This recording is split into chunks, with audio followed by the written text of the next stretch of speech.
My husband looked me dead in the eye and said, "I want a divorce. Get out of my house. I do not need you and your sick daughter dragging down my image." I stood there shaking, pretending I was defeated, pretending I was exactly the weak and helpless housewife he thought I was. But he had no idea that while he was busy building his public persona as a tech genius, I was building the legal trap that would end him. At the final hearing, when his arrogance was at its peak, I revealed the one secret he never bothered to check. His top lawyer turned pale, his investors started calling, and the empire he thought was his crumbled in seconds. Before I tell you how I took back what was mine, let me know where you are watching from in the comments below. Hit like and subscribe if you have ever had to smile at someone who thought they destroyed you, knowing you were holding the winning card all along. My name is Jasmine, and I am 35 years old. To the outside world, especially here in the high society circles of Atlanta, I was just a decoration. I was the silent wife standing 3 steps behind Derek, the charismatic CEO of D-Tech. People saw my designer dresses and my polite smile and assumed I was just lucky to be chosen by a man like him. They did not know I had a master's degree in computer science from Georgia Tech. They did not know that late at night while Derek slept, I was the one fixing the code that made his company millions. I buried my brilliance to polish his ego because I thought that was what a good wife did. I thought we were partners. I was wrong. The sound of shattering glass was louder than the thunder rattling our windows. I watched $500 worth of liquid hydroxyurea pool onto the imported Italian marble floor. That was Maya's pain medication. That was the only thing keeping my 7-year-old daughter from screaming in agony during a sickle cell crisis, and my husband Derek had just kicked it across the room like it was trash. I dropped to my knees not to pray but to try and salvage the pills that had scattered near the baseboards. My hands were trembling. Above me, Derek adjusted his silk tie in the hallway mirror, checking his reflection, as if he had not just destroyed his daughter's lifeline. "I am done with this," Jasmine Derek said, his voice terrifyingly calm. "I am tired of the smell of sickness in this house. I have investors coming over tomorrow for the pre-launch mixer. I cannot have Maya crying in the background while I try to close a $50 million Series B round. It ruins the vibe." I looked up at him. This man was the face of Black excellence in our community. The magazines called him a visionary, a philanthropist, the man who claimed on every podcast that family was his bedrock. It was all a lie.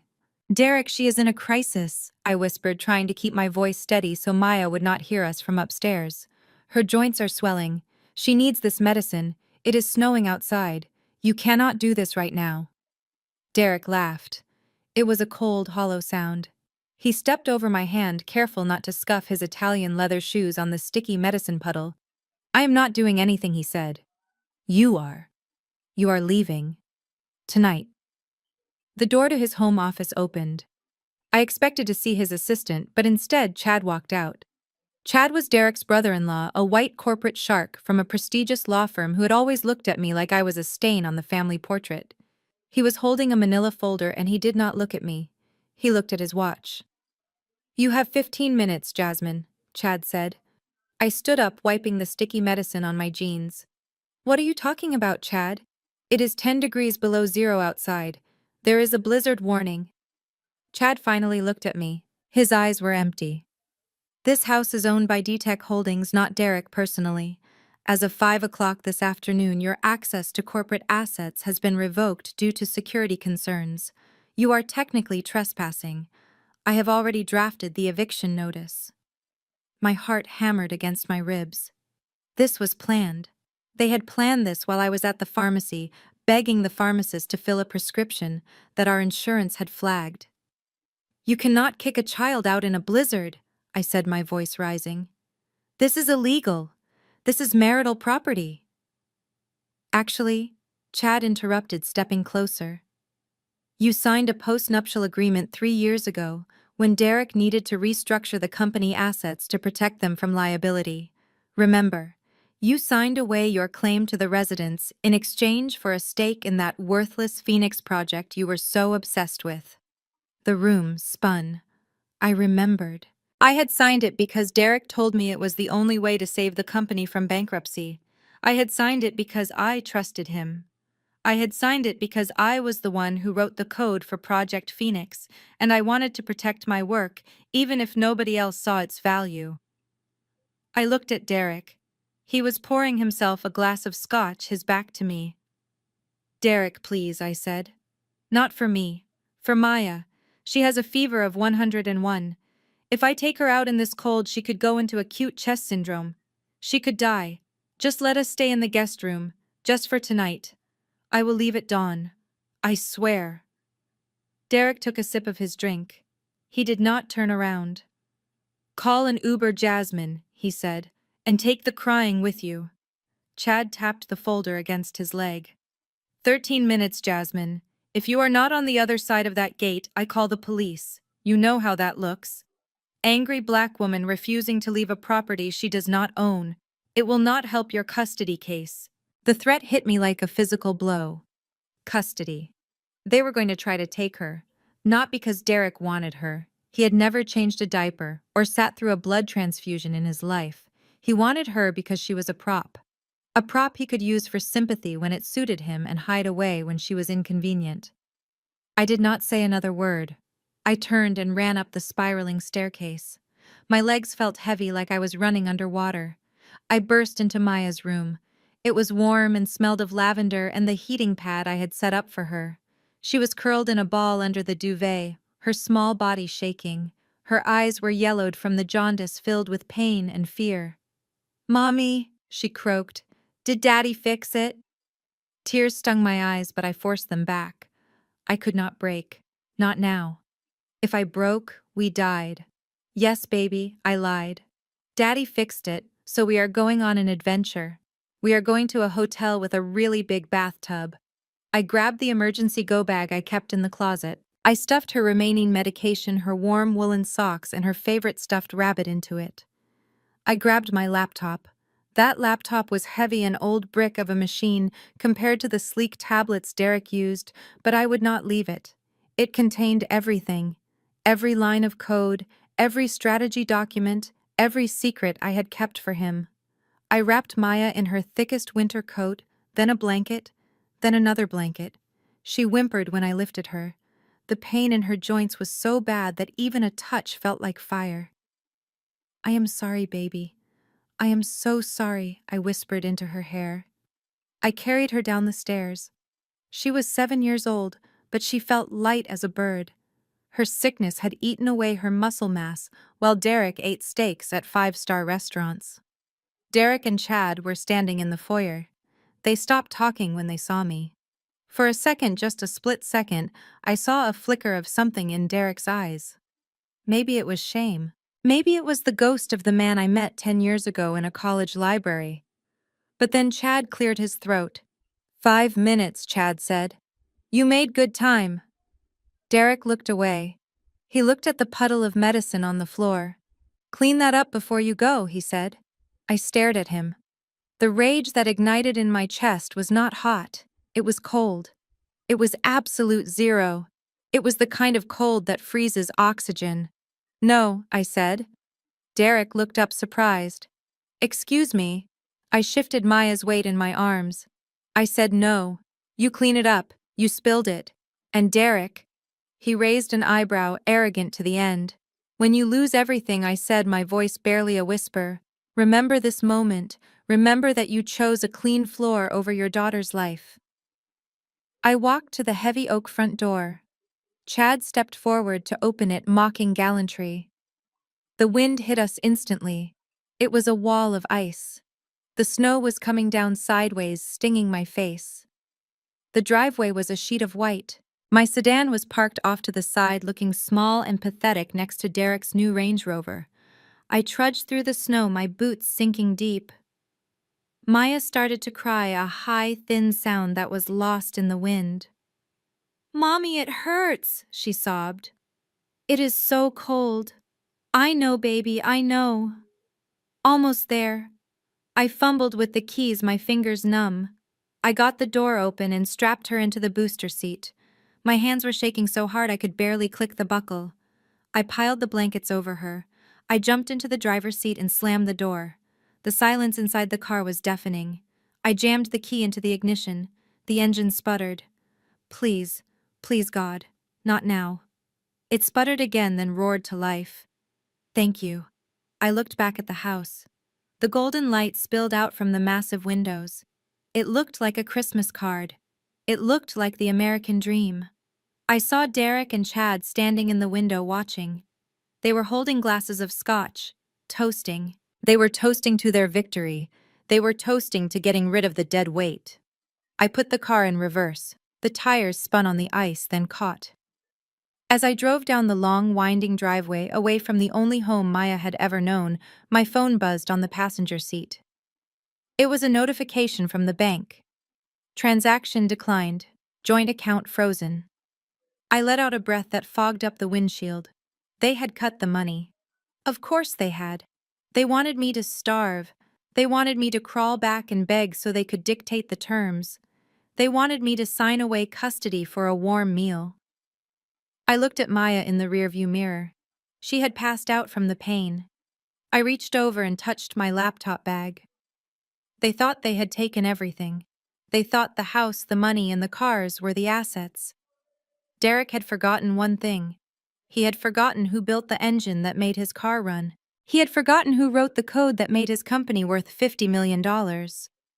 He thought the Phoenix project was a worthless file of old data. I gripped the steering wheel until my knuckles turned white. You want a war, Derek? I whispered to the empty, dark road. You just started one. The silence inside the car was heavier than the blizzard raging outside. I gripped the steering wheel so hard, my leather gloves creaked, my knuckles aching almost as much as my heart. The digital clock on the dashboard glowed a neon green, mocking me. It was nearly midnight. We had been driving for 40 minutes, aimlessly circling the perimeter of the affluent suburbs where we used to live. The suburbs where I was no longer welcome. Maya was quiet in the back seat, too quiet. I adjusted the rearview mirror, trying to catch a glimpse of her face in the passing streetlights.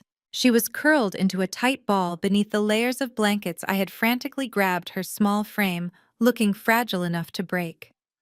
The heater was blasting, but the cold from the window seemed to seep right through the glass, a relentless reminder of the world Derek had thrown us into. I needed to find shelter. The adrenaline that had propelled me out of the driveway was fading, replaced by a cold, creeping panic. We could not sleep in the car. Not in this weather. Not with Maya's condition. The cold was the enemy. It constricted blood vessels, triggered crises, turned her own blood into jagged shards of glass inside her veins. I needed a warm room, a hot bath, and safety. I pulled into the parking lot of a mid-range hotel near the highway. It was not the Ritz-Carlton or the Four Seasons where Derek held his business meetings. It was a simple chain hotel, the kind with neon signage and a vending machine in the lobby. I told myself it did not matter, a bed was a bed. It was a, "Stay here, baby," I whispered, though Maya did not stir. "Mommy will be right back." I wrapped my coat tighter around myself and stepped out into the biting wind. The snow crunched loudly under my boots. I kept my head down, shielding my face, hoping no one would recognize Jasmine Brooks, the wife of the tech mogul, running into a 3-star hotel in the middle of the night. The lobby was empty, smelling faintly of lemon cleaner and stale coffee. The night clerk, a young woman with tired eyes and braids pulled back in a bun, looked up from her phone as I approached the desk. She took in my appearance, the expensive wool coat now damp with snow, the diamond stud earrings I had forgotten to take off, the desperation I was trying so hard to hide. Checking in, she asked, her voice flat. "Yes," I said, forcing a smile that felt like it might crack my face. "Just for one night. A room with 2 double beds, please. And heat. Lots of heat." She typed on her keyboard, the clicking sound echoing in the quiet space. "That will be $180 plus tax." Card. I reached into my purse and pulled out my primary credit card. The heavy black platinum card that Derek loved to flash at dinners.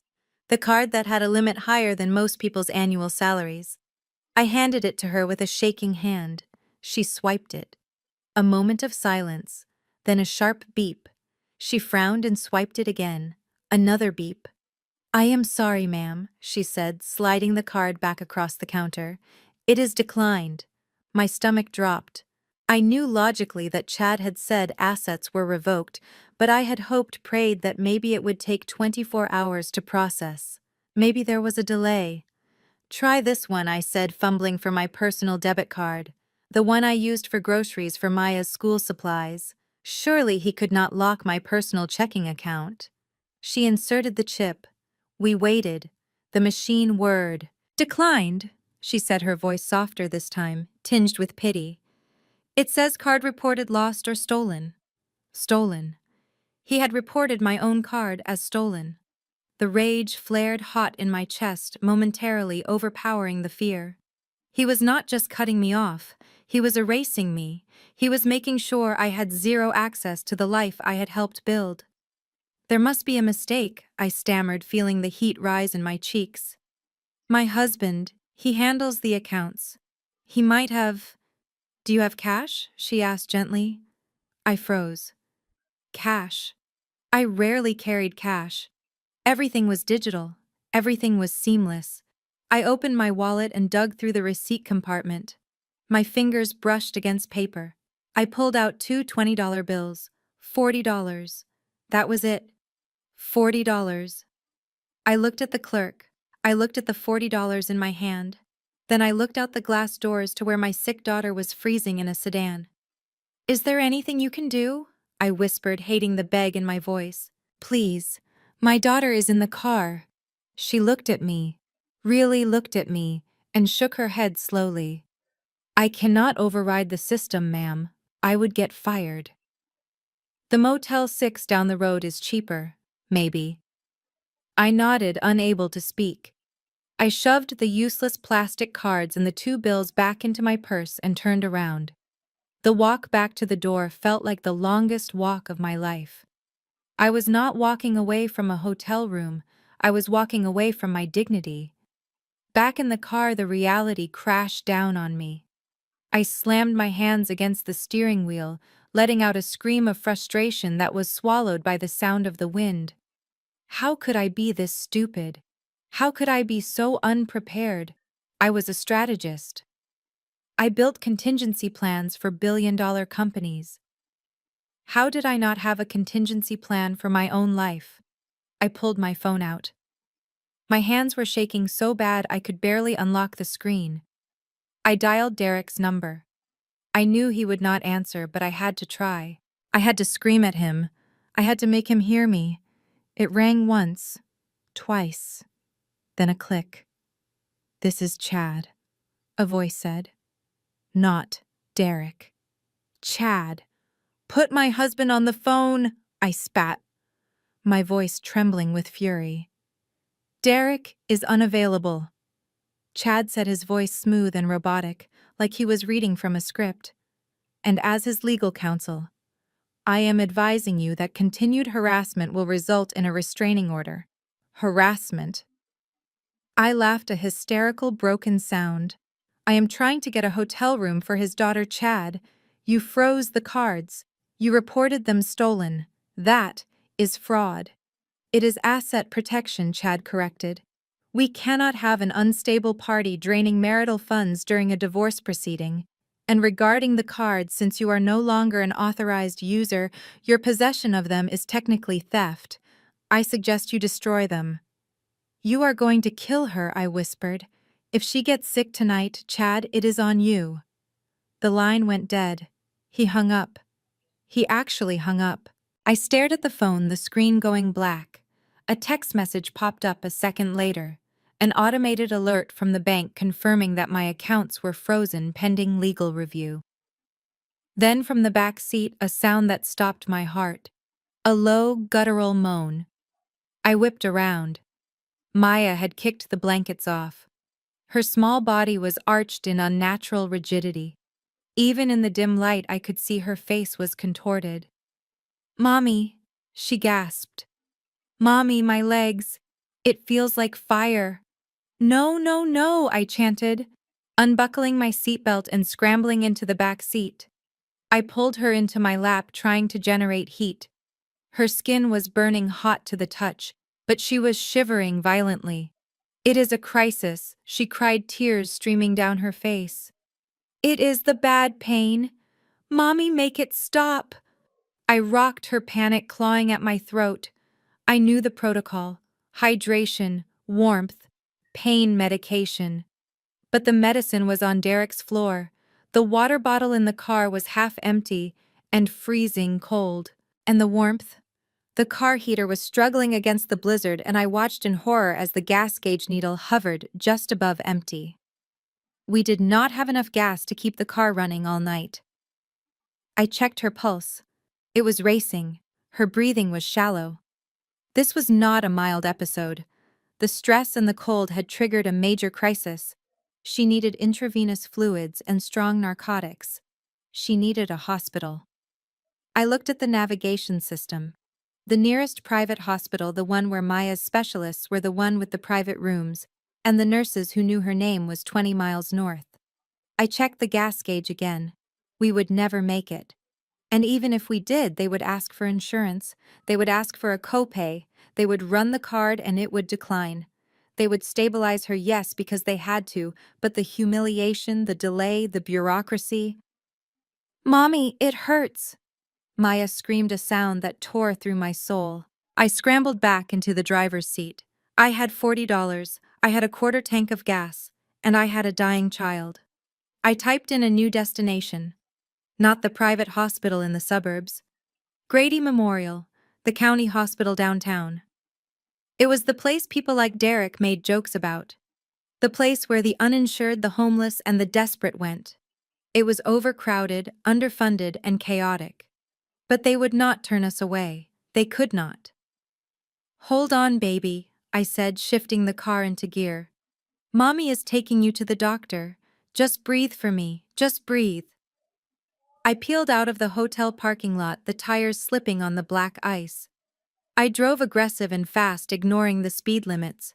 Every bump in the road made Maya whimper, and every whimper felt like a knife in my chest. As we crossed the invisible line that separated the wealthy suburbs from the city, the scenery changed. The manicured lawns and gated communities gave way to concrete graffiti and shuttered storefronts.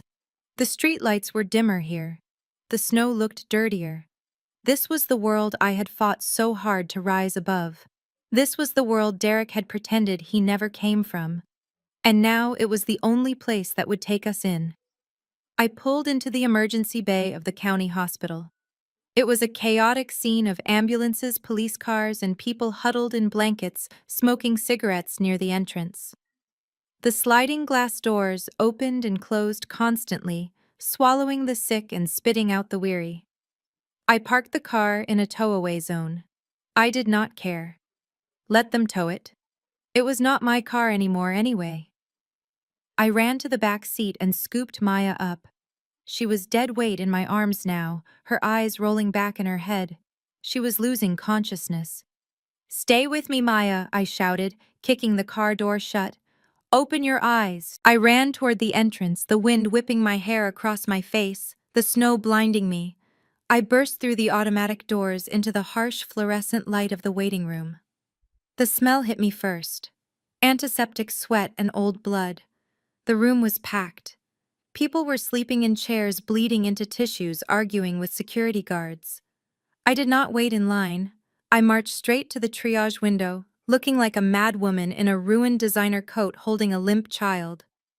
"My daughter has sickle cell disease," I yelled, slamming my hand on the counter, startling the nurse behind the glass. "She is in acute crisis. She is losing consciousness. I need a bed now." The nurse looked at me, then down at Maya. She saw the gray tint of my daughter's skin, the shallow rise and fall of her chest. She did not ask for a card.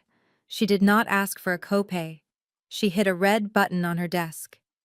"Code blue in triage." She shouted into a microphone. PED's doors swung open. A team of nurses in blue scrubs swarmed us. They took Maya from my arms, laying her onto a gurney. I watched them rush her away, shouting vitals, cutting open her expensive winter coat to find a vein. "Ma'am," a security guard blocked my path as I tried to follow. "Ma'am, you have to wait here for paperwork." I watched the gurney disappear around the corner. My arms felt empty and cold. I looked down at my hands. They were shaking uncontrollably. I reached into my pocket and pulled out the crumpled $40. It was all I had left in the world. I sank into a hard plastic chair in the crowded waiting room surrounded by strangers. I closed my eyes and let the sounds of the hospital wash over me. The beeping monitors, the crying babies, the coughing. Derek was probably sleeping in our king-sized bed right now, the heating system set to a perfect 72 degrees. He was probably dreaming of his investors and his millions. He thought he had discarded us. He thought he had thrown us away like trash. But sitting there in that plastic chair amidst the chaos of the county hospital, with nothing but $40 and a heart full of vengeance, I realized something. He had made a fatal mistake. He had taken away my comfort. He had taken away my money. He had taken away my safety. But he had left me with the one thing that made me dangerous. He had left me with nothing to lose. And a woman with nothing to lose is the most terrifying creature on earth. I opened my eyes. I pulled out my phone. I ignored the low battery warning. I opened the Notes app and started typing. I was not writing a diary entry. I was drafting a war plan. I wrote down every account number I remembered, every password he thought I did not know, every secret meeting he had asked me to cover up. "You want to play dirty, Derek?" I whispered to the flickering fluorescent light above me. "Let's play." The plastic chair in the waiting room was hard enough to bruise bone. I sat there for 3 hours watching the clock on the wall tick away the minutes of my former life. The air smelled of stale coffee and desperation, a scent I had not smelled since I was a scholarship student struggling to pay for textbooks. Around me, babies cried, and old men coughed with a rattle that sounded like death, but I barely heard them. My eyes were fixed on the double doors where they had taken Maya. Every time they swung open, my heart slammed against my ribs, hoping to see a doctor but fearing what they might say. "Jasmine Brooks." The voice came from the registration window. I stood up, my legs stiff and aching. I walked to the bulletproof glass partition. The woman behind the desk looked exhausted. Her name tag said Brenda, and she had the look of someone who had seen too much tragedy to be moved by mine. "I need your insurance card, Mrs. Brooks," Brenda said, not looking up from her keyboard. I reached into my wallet and pulled out the Blue Cross card. It was the Platinum plan, the kind of plan that got you private rooms and head doctors. The kind of plan Derek bragged about at dinner parties as proof of how well he took care of his family. I slid it under the glass. Brenda took it and typed the numbers in. I waited. I watched her face. She frowned. She hit the enter key again, harder this time. Then she picked up the phone and dialed a number. She spoke in low tones too quiet for me to hear, but I saw her shake her head. She hung up and slid the card back to me. "I am sorry, Ma, this policy is inactive." I gripped the cold metal counter. "That is impossible. My husband pays the premium annually. It is a corporate account." "It was terminated today," Brenda said, her voice flat. "At 5:00 p.m., the primary policyholder removed all dependents." The room spun. 5:00, the exact moment Chad had handed me the eviction notice. Derek had not just kicked us out. He had timed it. He knew the stress of the eviction would trigger Maya. He knew the cold would make it worse. And he had deliberately cut the safety net at the exact moment she would fall. It was not just cruel. It was tactical. It was a calculated strike to force me to come crawling back to beg. "Please," I whispered. "My daughter is in the back. She is in a sickle cell crisis. She needs treatment. I can pay you later." "We cannot bill a terminated policy," Brenda said. "Do you have another form of payment?" "A credit card." I thought of the declined cards in my purse. I thought of the $40 in my pocket. "No," I said, my voice breaking. "I do not." Brenda looked at me then. She really looked at me. She saw the designer coat that was now stained with snow and dirt. She saw the diamond earrings, and she saw the terror in my eyes. She sighed and reached under the desk. She pulled out a clipboard with a stack of pink papers on it. She slid it under the glass. Application for indigent care, she said. It is a state-funded program for the homeless and those living below the poverty line. Fill it out. If you qualify, the county will cover basic stabilization. Indigent. The word tasted like ash in my mouth. Yesterday I was the wife of a CEO. Yesterday I was co-owner of a portfolio worth millions. Today I was indigent. I took the clipboard. I walked back to the hard plastic chair. My hand shook as I picked up the cheap pen attached to the board with a string. Name: Jasmine Brooks. Address: I hesitated. I did not have an address. I wrote homeless. Employer: unemployed. Assets. I stared at the line for assets. I owned the code that ran D-Tech. I owned the intellectual property that was about to make Derek $100 million. But on paper right now in this fluorescent-lit purgatory, I owned nothing. I checked the box for 0 assets. As I signed my name at the bottom, I felt something fracture inside me. It was my pride. It was the last shred of the image I had carefully constructed over 10 years. Derek had stripped me bare. I stood up to return the clipboard. That was when I smelled it. Chanel number 5. It was a scent that belonged in the country club, not the county ER. I turned my head and I froze. Standing near the vending machines, looking wildly out of place in a white cashmere coat, was Candace. Candace, whose husband sat on the board of directors for D-Tech. Candace, who I had hosted for brunch 2 weeks ago. Candace, who smiled to my face and gossiped behind my back. She was holding a bottle of water, looking at it with disgust. She must have been there for her nanny or a housekeeper. There was no way Candace would be here for herself. I tried to turn away. I tried to hide behind a pillar. But it was too late. Jasmine. Her voice was high and shrill, cutting through the murmurs of the waiting room. She walked over to me, her heels clicking loudly on the linoleum. "Oh my God, Jasmine, is that you? What are you doing here?" She looked me up and down. She took in the messy hair, the ruined coat, the clipboard in my hand, with the words "Indigent Care Application" clearly visible at the top. "I am just here for a friend," I lied, clutching the clipboard to my chest, trying to hide the pink form. Candace did not believe me. Her eyes sparkled with malicious delight. She stepped closer, invading my space. "I heard about the divorce." She lowered her voice to a stage whisper that everyone could hear. "Derek told my husband everything. He said you were having episodes, mental health struggles. We were so worried. But to see you here at the county hospital. Oh, Jasmine, did he cut you off completely?" She reached out and touched my arm. It was not a touch of comfort. It was a touch of verification. She was checking to see if I was real, if this downfall was real. I pulled away. "Leave me alone, Candace." She pulled out her phone. The latest iPhone, the one with the best camera. "I am just going to text the girls," she said, tapping the screen. "We should start a GoFundMe or something.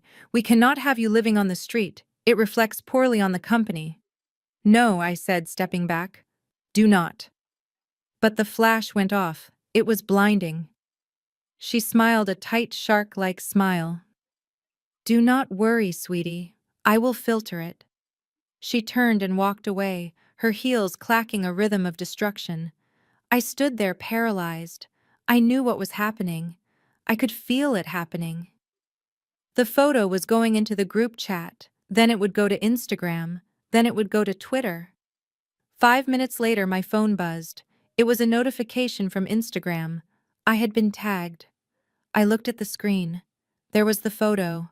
Me looking haggard, desperate, clutching the poverty application. And the caption. "So sad to see how drugs can destroy a family. Praying for Jasmine Brooks tonight. Sometimes the high life is too high for some people. Hashtag tragic. Hashtag downfall." She had framed it as addiction. Just like Derek wanted. She was controlling the narrative before I could even open my mouth. Tears of rage pricked my eyes, but I refused to let them fall. I would not cry for them. "Mrs. Brooks." I turned. A doctor was standing in the doorway of the triage area. He looked young, tired, and kind. His name tag said Dr. Evans.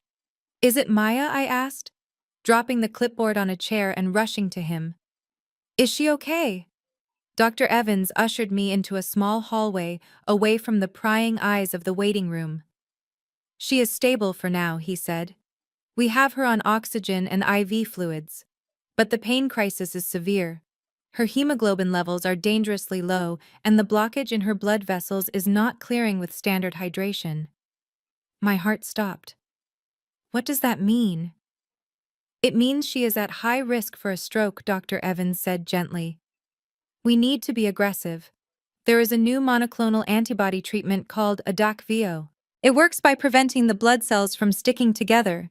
It could stop this crisis in its tracks and prevent the stroke. Do it, I said instantly. Give it to her. Dr. Evans hesitated. He looked down at the chart in his hands. Mrs. Brooks, I saw the notes from registration. You are applying for county assistance. Yes. So what? Just give her the medicine. The county assistance program covers generic pain meds and fluids, Dr. Evans said, his voice filled with genuine regret. It does not cover biologics or experimental therapies like Adakveo. The hospital pharmacy will not release the drug without authorized payment. I stared at him. You are saying you have the medicine that can save her, but you will not give it to her because I am poor. I am saying I cannot override the pharmacy, Dr. Evans said. I have tried. Believe me, I have tried. But the system locks me out. How much is it? I asked. Dr. Evans winced. Per dose. It is $5,000. $5,000. I put my hand in my pocket. I felt the two $20 bills. $40. I need $5,000. Right now. Yes, Dr. Evans said. If you can pay the pharmacy directly, they will release it. But we need to do it soon, Mrs. Brooks. Her oxygen levels are dropping. I felt like I was underwater. $5,000. It was nothing. It was the cost of a handbag Candace was carrying. It was the cost of the wine Derek drank at dinner. It was pocket change to the people I had spent the last 10 years with. But right now, it was an insurmountable mountain. Can I sign a promissory note? I begged, grabbing the doctor's arm. I will pay you. I swear. I just need time. I am sorry, Dr. Evans said softly, pulling his arm away. They need payment up front for uninsured patients. He looked at his watch. I can keep her comfortable with morphine for a few more hours. But if she does not turn the corner by dawn, we will have to look at transfusions, and the risks there are much higher. I will give you some time to make calls. He turned and walked back through the double doors. I stood alone in the hallway. The buzz of the vending machine hummed in my ear. $5,000. Or my daughter could have a stroke. Derek knew this would happen. He knew the costs of her care. He knew that by cutting the insurance, he was not just inconveniencing me. He was putting a gun to Maya's head. I pulled out my phone. I opened the banking app again, just to see the red letters, declined. I looked at the Instagram post Candace had made. The comments were already rolling in. People laughing, people judging. I had no friends left. Derek had poisoned them all. I had no family. My parents had passed years ago. I sank down onto the cold linoleum floor of the hallway. I pulled my knees to my chest. I felt small.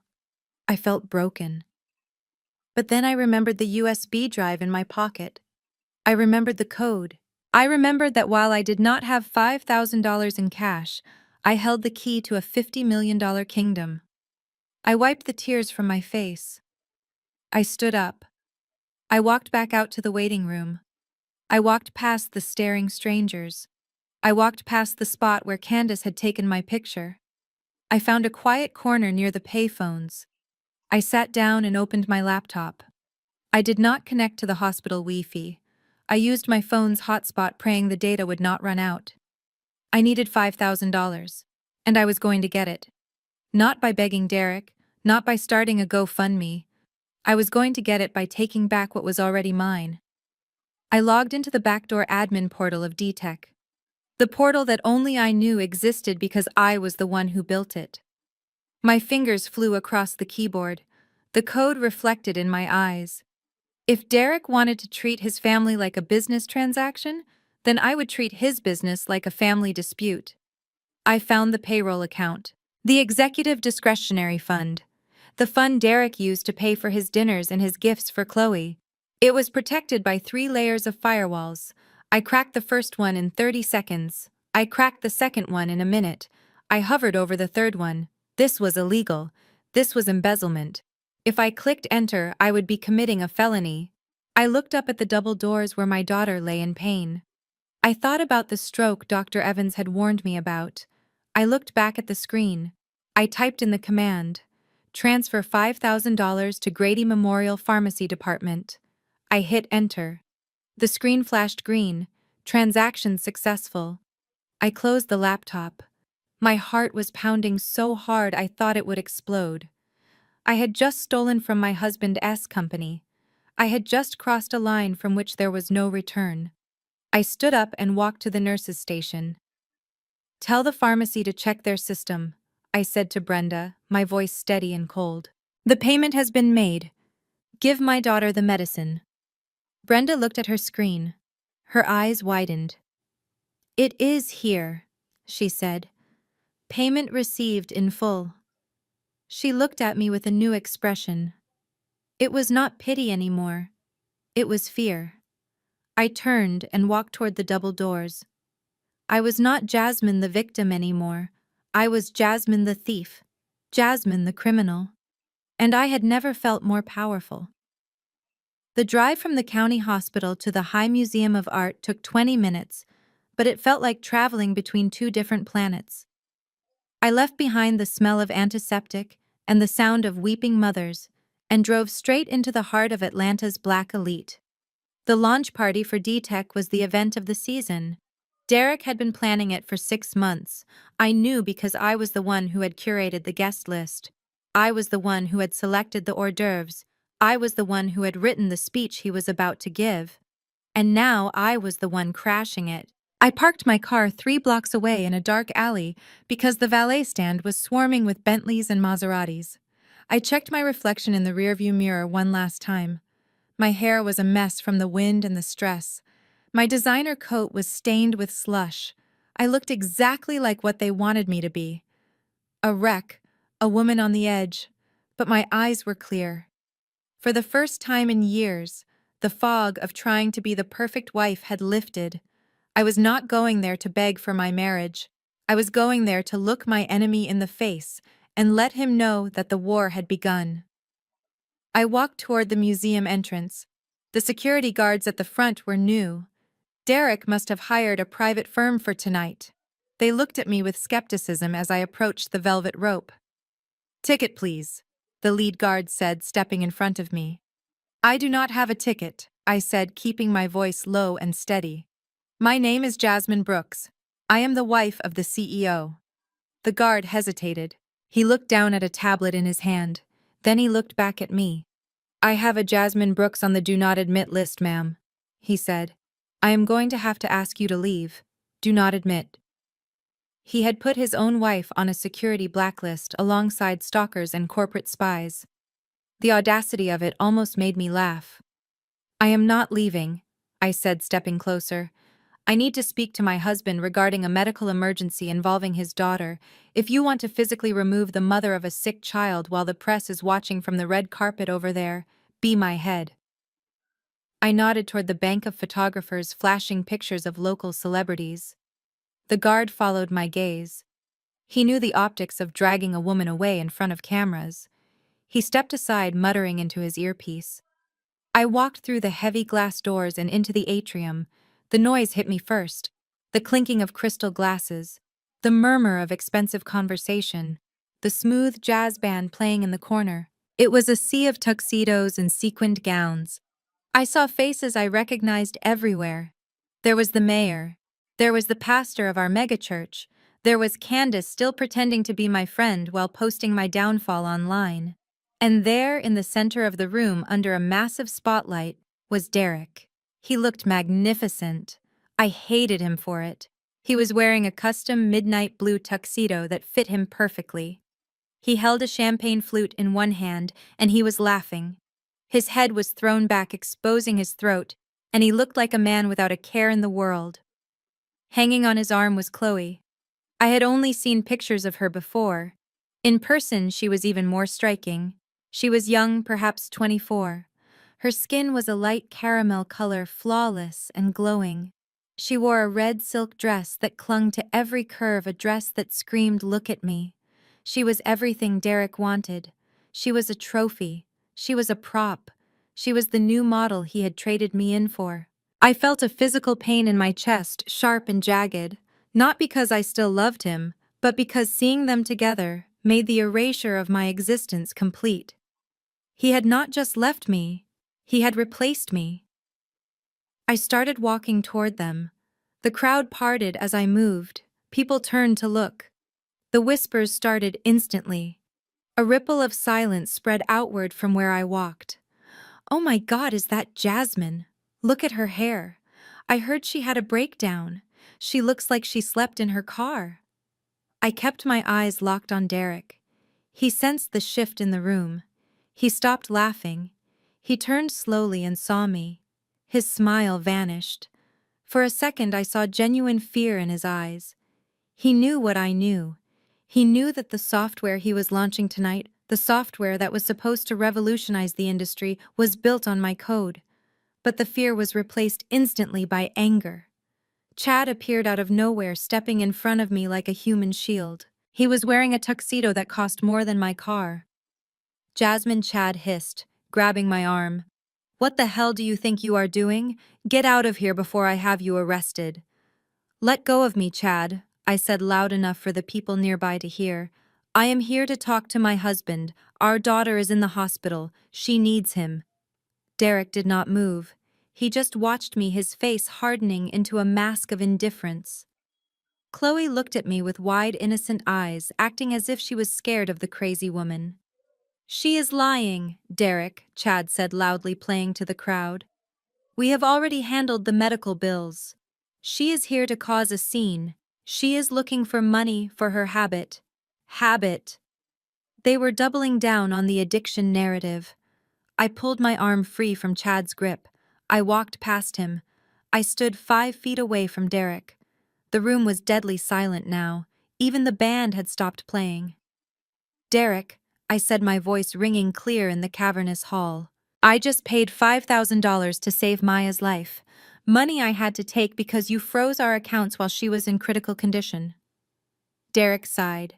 He looked around the room at the hundreds of eyes watching him. He shook his head sadly, acting the part of the long-suffering martyr. He raised the microphone he was holding. "Ladies and gentlemen," he said, his voice smooth as velvet projected through the speakers, "I apologize for this interruption. As many of you know, my family has been going through a difficult time." He looked at me with a pity that made my skin crawl. "My ex-wife Jasmine has been struggling with severe mental health issues and substance abuse for some time." Derek lied. "We tried to keep it private. We tried to get her help. But addiction is a terrible disease." He walked toward me, reaching out a hand as if to comfort me. "Jasmine," he said into the microphone, "you are not yourself. You are making things up. Maya is fine. We have the best doctors for her. You need to go back to the rehab facility. Please, do it for our daughter." The crowd murmured in sympathy. Poor Derek. Such a good man, standing by his crazy junkie wife. I felt the blood drain from my face. He was not just lying. He was destroying my credibility forever. If I spoke about the code now, if I claimed I built his company, everyone would think it was just the ravings of a drug addict. He had checkmated me. I looked at him.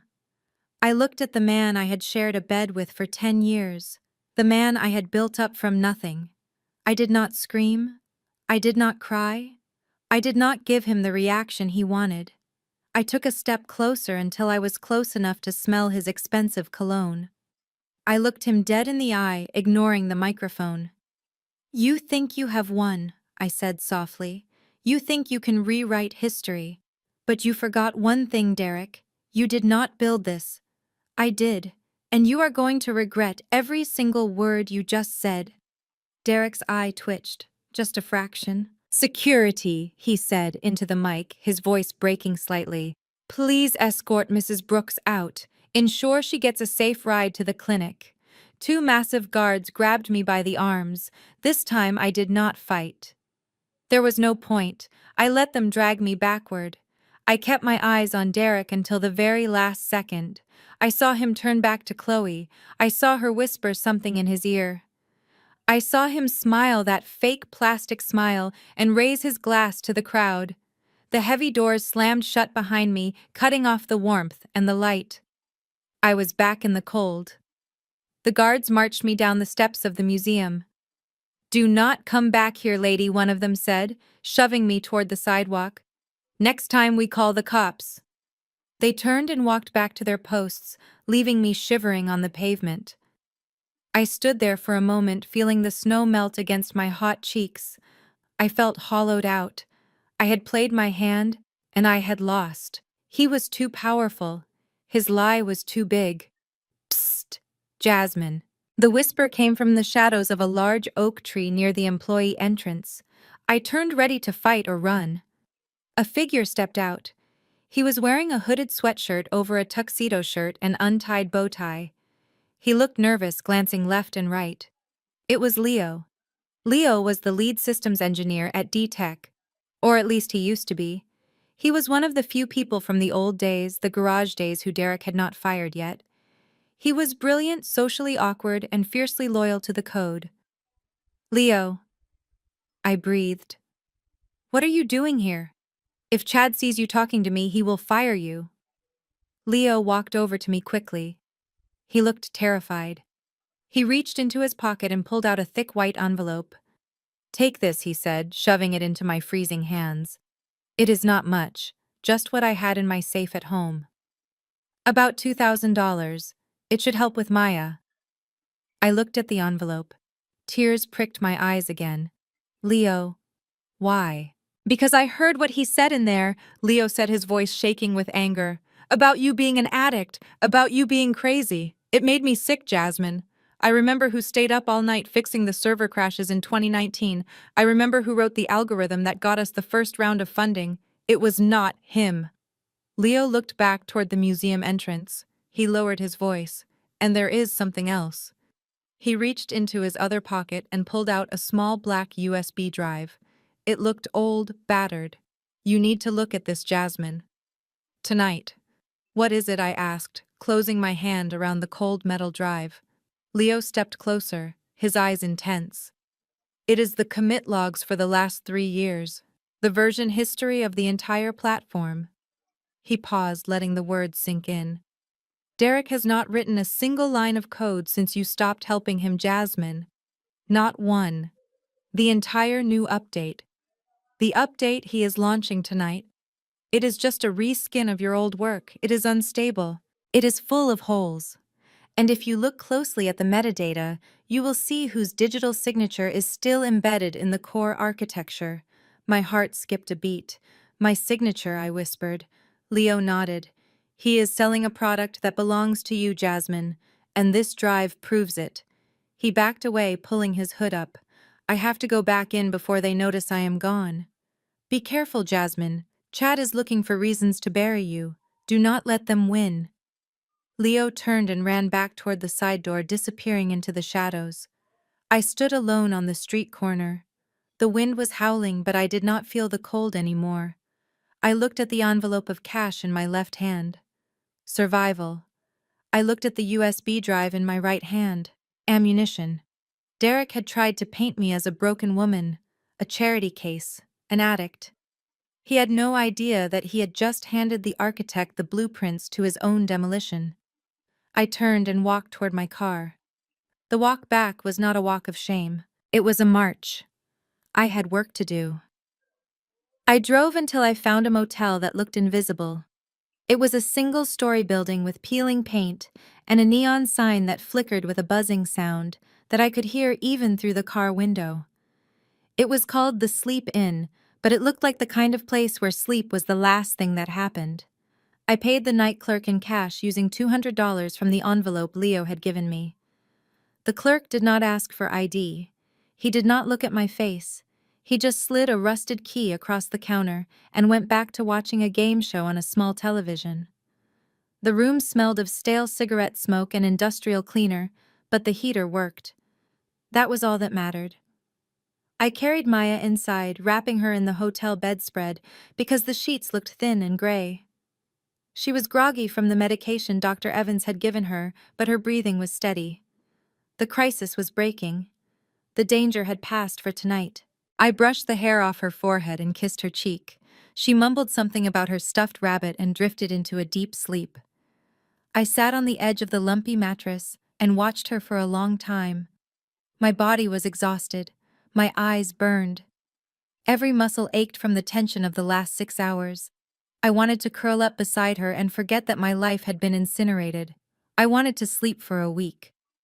But the envelope of cash Leo gave me sat on the cheap particle board nightstand. Next to it was the black USB drive. It looked like a small, harmless piece of plastic, a thing you might find at the bottom of a junk drawer. But Leo had risked his job to give it to me. He had looked terrified. I stood up and walked to the small round table by the window. I pulled the curtains tight to block out the flashing neon light. I set up my laptop. It was an old machine, heavy and scarred with scratches, but it had a processor I had upgraded myself.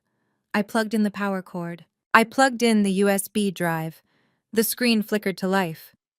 I took a deep breath. I cracked my knuckles, a habit Derek hated because he said it was unladylike. I did not have to be a lady tonight. I had to be an engineer. I opened the drive. It contained a massive file dump. Leo had been thorough.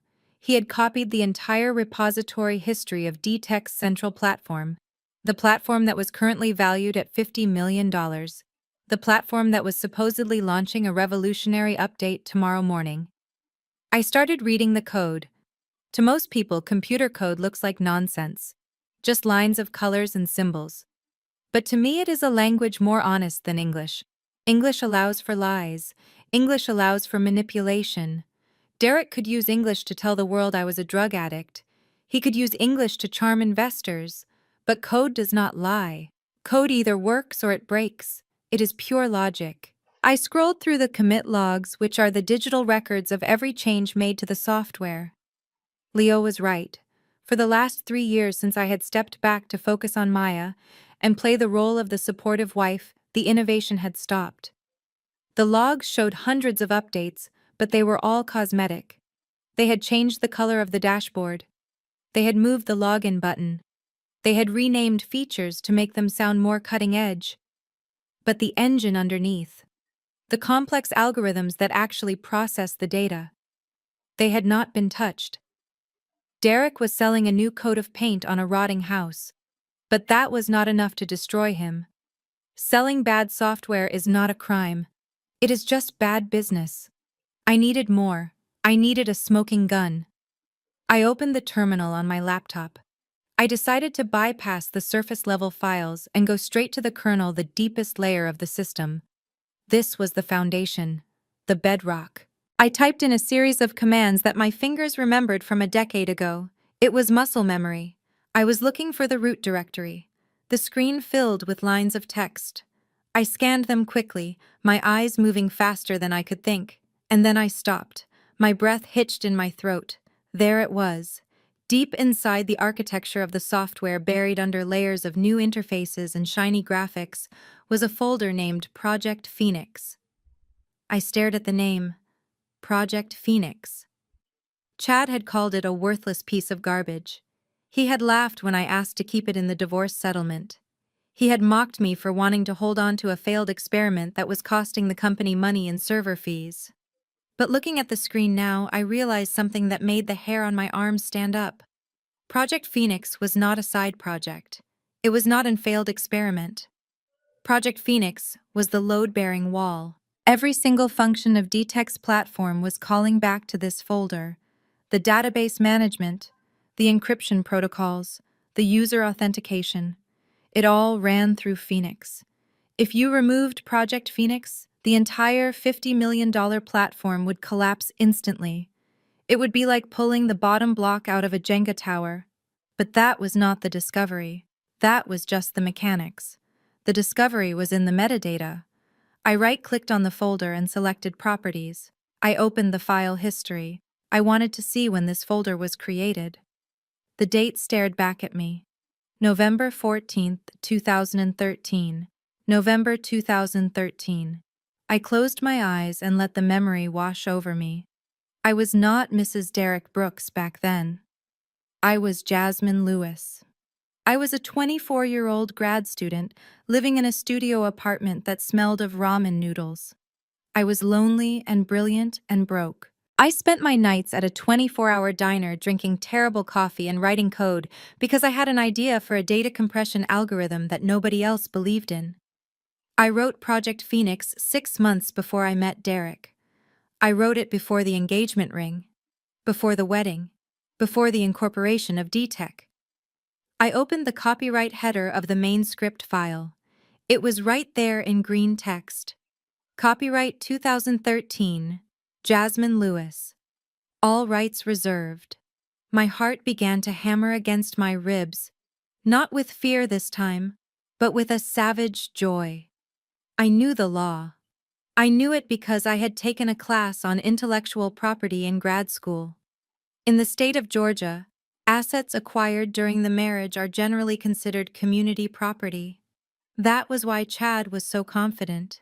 He thought that because DTech was incorporated after we got married, everything I built belonged to the company. But premarital assets are different. If you bring an asset into the marriage and you never sign a document explicitly transferring it to the marital estate, it remains yours. Forever. I had never transferred Project Phoenix. When Derek started DTech, he asked me to help him build the backend. I simply imported my old Phoenix code to get us started quickly. I thought we were partners. I thought what was mine was his. So I never asked for a contract. I never asked for a licensing fee. I just let him use it. But I never signed it over. And today at the settlement meeting, Chad had made a fatal error. In his arrogance, in his rush to strip me of everything valuable, he had explicitly listed Project Phoenix as a separate asset. He had separated it from DTech in the legal documents to force me to pay the server debts. He had handed me the deed to the foundation of the house while trying to kick me out of the front door. I sat back in the creaky chair. A laugh bubbled up in my chest. It started low and quiet, and then it grew until I had to cover my mouth to keep from waking Maya. I owned DTech. Derek did not own it. The investors did not own it. The board of directors did not own it. I owned the engine, and without my engine, their car was just a pile of expensive metal that could not move. I looked at the clock. It was 2:00 a.m. The launch party was probably winding down. Derek was probably popping champagne with Chloe, toasting to his brilliance. He was probably telling his investors that the new update would be live by 9:00 a.m. tomorrow. He was going to turn on the system, and the system was going to look for Project Phoenix. And Project Phoenix was going to belong to me. I needed a lawyer, but not just any lawyer. I did not need a divorce attorney. I needed a killer. I reached for my phone. I scrolled through my contacts past the fake friends, past the society wives, past the people who had blocked me today. I stopped at a name I had not called in 5 years. Viola Davis, not the actress. Viola Davis was a woman I had roomed with in college. She had been pre-law while I was engineering. She was the smartest person I had ever met, and the scariest. She had clawed her way up from nothing, just like me. She was now a senior partner at one of the few Black-owned firms in Atlanta, specializing in high-stakes intellectual property litigation. Derek hated her. He called her aggressive. He called her loud. He had forced me to cut ties with her because he said she did not fit our brand. I pressed the call button. It rang 4 times. I was about to hang up, assuming she was asleep. Then a voice answered. It was groggy, but sharp. This better be good. It is 2 in the morning. Viola. I said, my voice steady. It is Jasmine. Jasmine Lewis. There was a silence on the other end. A long, heavy silence. Jasmine. The voice softened slightly, but the edge remained. I saw the news. Or at least I saw the gossip blogs. They say you are on a bender. They say Derek kicked you out. He did, I said. But that is not why I'm calling. Why are you calling Jasmine? Do you need bail money? No, I said. I need to sue D-Tech for copyright infringement, and I need to do it before the markets open tomorrow morning. I heard the rustle of sheets. I heard a lamp click on. The tone of Viola's voice changed instantly. It went from annoyed friend to shark-smelling blood. Talk to me, she said. I have the source code, I said, looking at the screen. I have the timestamps. I wrote the core kernel in 2013, Derek Incorporated in 2014. And today his lawyer forced me to sign a document acknowledging that Project Phoenix is my sole personal property and responsibility. I heard Viola inhale sharply. Did Chad draft that document, she asked? Yes. And he signed it. Yes. Viola let out a low whistle. That is malpractice, Jasmine. That is negligence on a catastrophic level. If what you are saying is true. It is true, I interrupted. Every single API call in their system pings my code. If I revoke the license, if I shut down Phoenix, D-Tech goes dark. Viola finished the sentence for me. Their service crashes, their data locks up, they are dead in the water. Exactly. I could hear Viola moving around now. I heard the sound of a laptop opening. Jasmine Viola said, her voice crisp and fully awake. Where are you? I am at the Sleep Inn on I-20, room 104. Stay there, Viola commanded. Do not talk to anyone. Do not answer Derek's calls. I am sending a courier to pick up that USB drive and the document you signed. We are going to file an emergency injunction. How fast can we do it? I asked. Viola laughed. It was a terrifying sound, a sound that promised violence.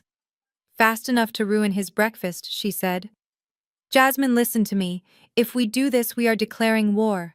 Derek will come for you with everything he has. He will try to destroy you. I looked over at Maya sleeping in the bed.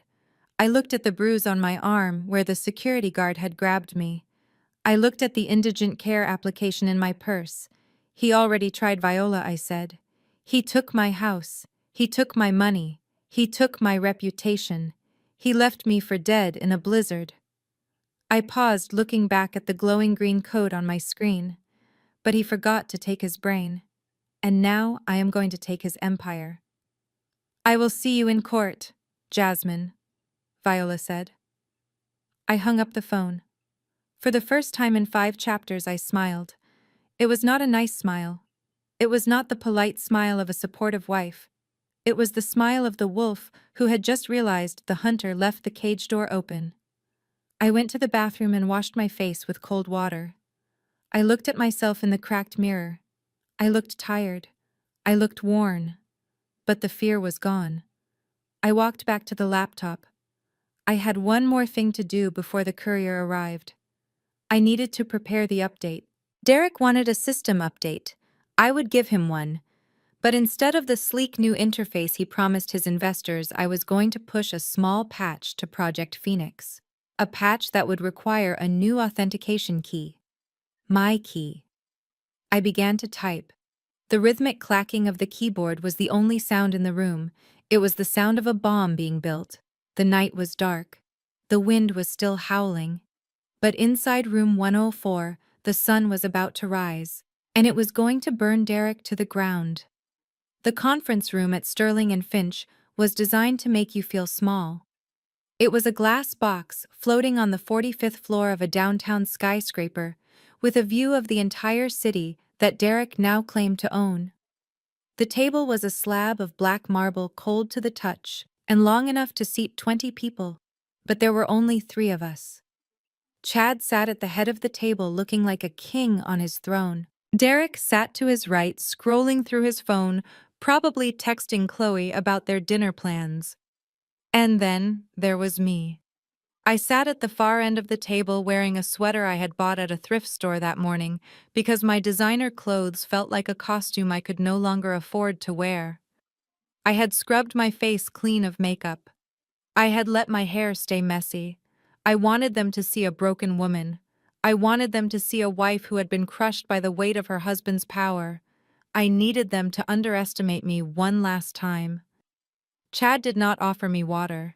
He did not ask how Maya was doing, even though he knew she had been in the emergency room less than 12 hours ago. He simply opened a leather binder and slid a thick stack of documents across the marble surface. The paper made a dry hissing sound as it slid toward me. "Let us make this quick," Jasmine Chad said, checking his Rolex. "We have a busy afternoon. The terms are simple. It is a clean break." I looked down at the document. The words blurred before my eyes not because I could not read them, but because the cruelty of them took my breath away. I read the summary on the first page. Alimony 0. Child support state minimum. Marital assets 0. Real estate rights waived. I looked up at Derek. He finally put his phone down and looked at me. His eyes were empty. There was no love left there, but there was also no hate. There was just indifference. I was a transaction he had already closed, an old version of software he had already uninstalled. "You cannot be serious," I whispered, forcing my voice to tremble. "State minimum child support." "Derek, you know how much Maya's treatments cost. Adakveo is $5,000 a dose. The state minimum will not even cover her vitamins." Derek sighed and looked at Chad. Chad leaned forward, clasping his hands on the table. "That is where our generosity comes in, Jasmine," Chad said with a smile that did not reach his eyes. "If you sign this agreement today, if you waive your right to a trial, if you agree to a non-disclosure agreement that prevents you from ever speaking to the press about Derek or D-Tech, then Derek will voluntarily pay for 1 year of Maya's medical bills." 1 year, I repeated. "She has a chronic illness, Chad. She will have sickle cell for the rest of her life." "What happens after year 1? Chad shrugged. "Hopefully by then you will have found a job. Or a new husband. Derek cannot be expected to bankroll your life forever just because you share a child." I dug my fingernails into my palms under the table. I dug them in until I felt skin break, until the physical pain grounded me. I wanted to scream. I wanted to throw the heavy marble table through the glass window. I wanted to tell them that I had built their fortune, that I was the reason they were sitting in this office. But I could not. Not yet. I had to be the dumb wife. I had to be the desperate mother. I lowered my head and let the tears come. It was not hard. The grief was real, even if the defeat was fake. I do not have a choice, do I?" I sobbed quietly. "No," Chad said, opening a fountain pen and setting it next to the papers. "You really do not. We have the eviction notice ready to file. We have the petition for full custody ready to go based on your erratic behavior at the launch party. If you fight us, Jasmine, we will bury you. You will never see Maya again." I reached for the pen. My hand shook violently. I made sure they saw the shaking. I made sure they saw the terror. "Okay," I said, wiping my eyes with my sleeve. "I will sign. I just want my daughter to be safe." "Smart girl," Chad said, leaning back in his chair, a look of triumph on his face. Derek smirked and picked up his phone again. I brought the pen to the paper. I hesitated. "Wait," I said. Chad's eyes narrowed. "What now?" "There is one small thing," I said, sniffing. "It is silly, really. But I want something to remember my time at the company. I know I was just a housewife, but I did try to learn to code once. Remember, Derek, before we got married?" Derek rolled his eyes. "Oh God, are you talking about that little side project you were obsessed with? The medical journal app or whatever it was? Project Phoenix?" I said softly. "Yeah, that." Derek laughed. He looked at Chad. "She spent months trying to build this database in our garage. She thought she was going to be the next Mark Zuckerberg. It never worked. It was just a mess of spaghetti code." I swallowed hard. "It feels like a failure," I know I said, keeping my eyes down. "But it was my failure. I spent so many nights on it. If I am leaving with nothing, can I at least keep that, just the rights to Project Phoenix? It would mean a lot to me. To show Maya that her mom tried to be smart once." Chad looked suspicious. He was a shark. He smelled blood in the water even when there was none. Why do you want a failed project, Jasmine? He asked. Is there value in it?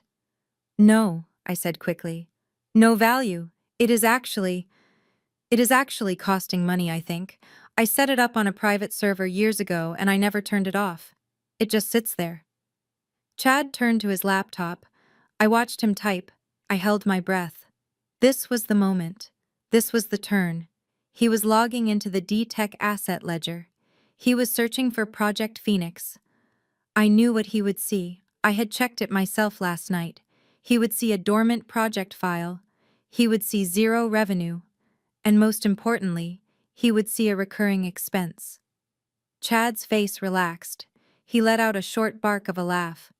You are right, he said, turning the screen so Derek could see. It is not an asset, Derek. It is a liability. This thing is charging the company credit card $200 a month for server hosting. It has been bleeding us for years. Derek shook his head.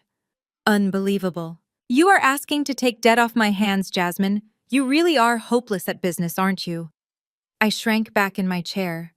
I can pay the $200. I will find a way. I just want it. Please. Chad looked at Derek.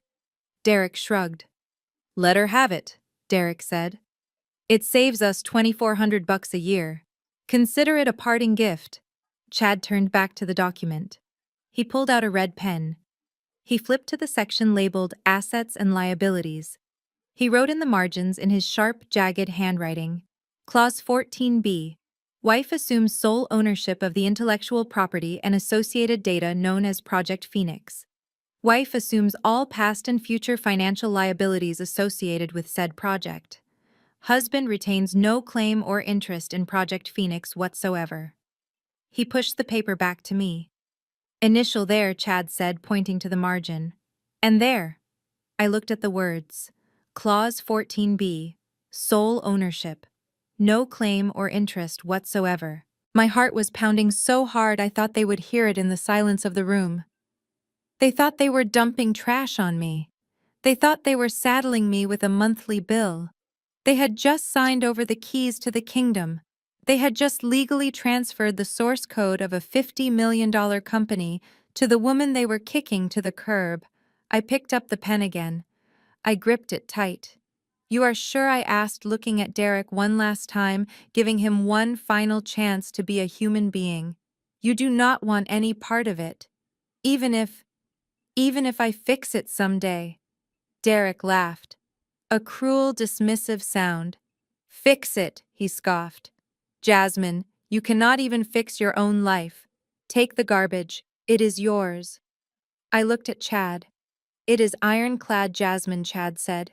Once you sign this, it is yours. The debt, the code, the failure, all yours. Okay, I whispered. I pressed the pen to the paper. I signed my name, Jasmine Brooks. Then I initialed next to Clause 14b. My hand was trembling, but not from fear. Not anymore. It was the adrenaline of a hunter who has just watched the trap snap shut around the prey's neck. I signed the rest of the pages. I signed away the house. I signed away the cars. I signed away the alimony. I gave them everything they asked for. Because I knew that in about 24 hours, none of it would matter. When I finished, I pushed the stack of papers back to Chad.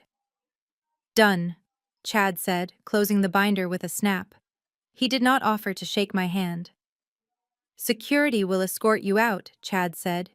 Your first check for Maya's medical bills will be mailed in 30 days.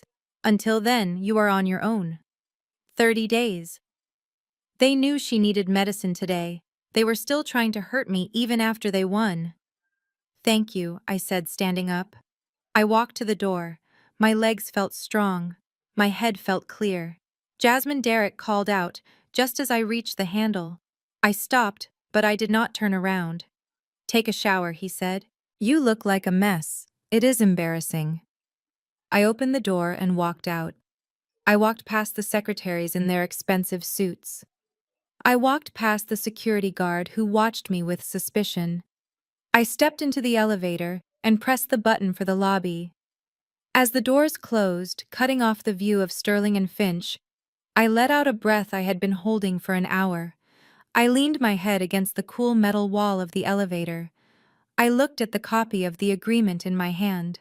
The ink was still wet on Clause 14B. I was not a mess.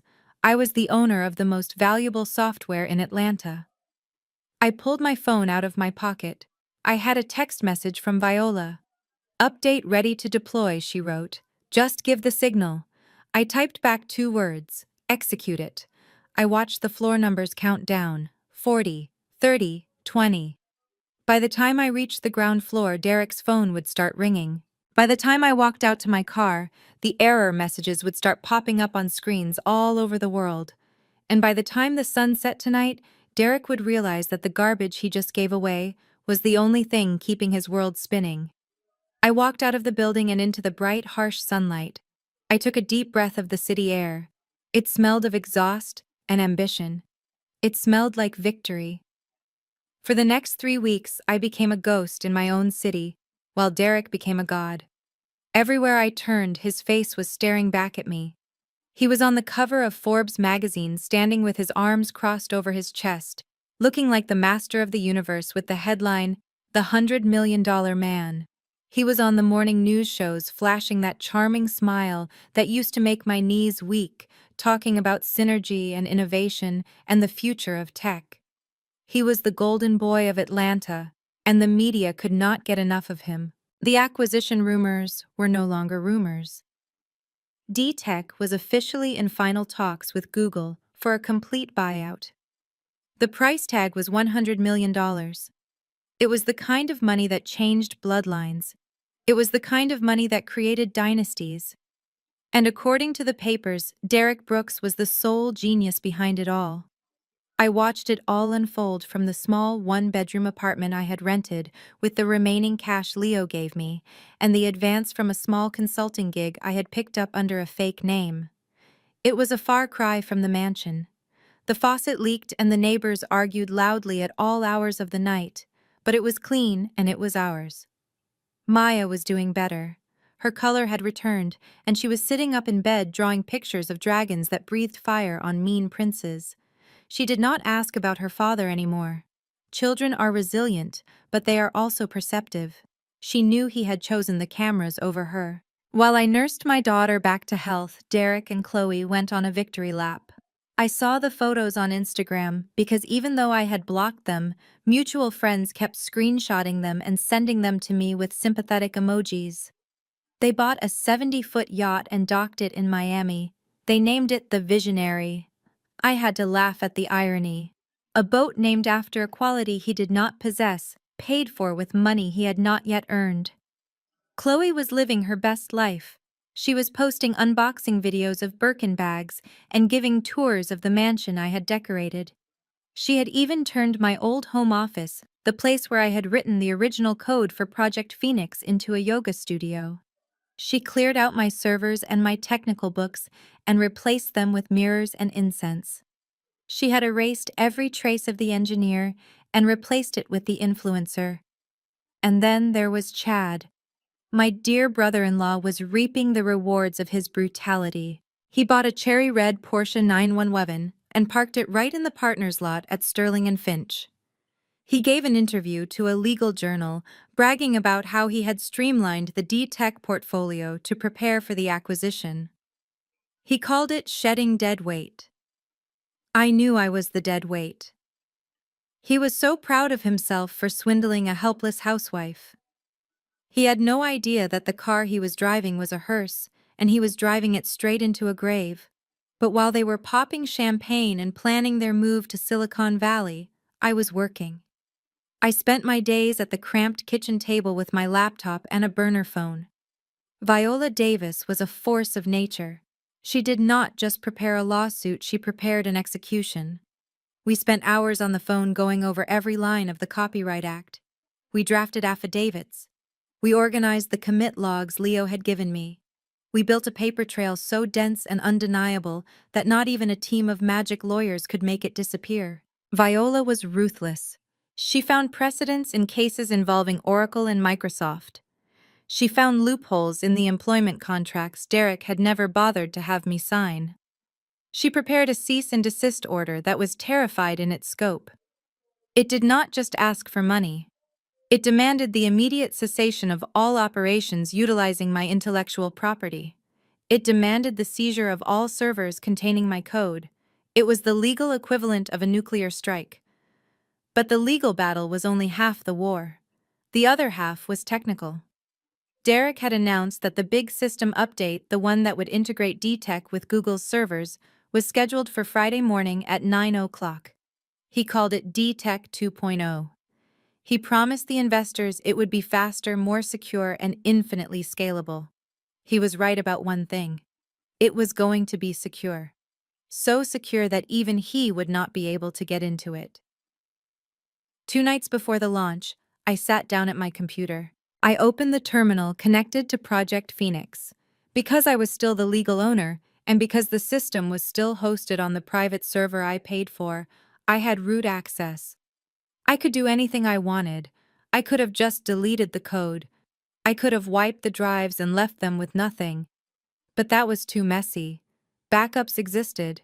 They could potentially restore an old version and limp along. No, I wanted to do something more elegant. I decided to rekey the locks. Every piece of software uses encryption keys to talk to the database. It is like a secret handshake. The app says hello, and the database checks the key and says hello back.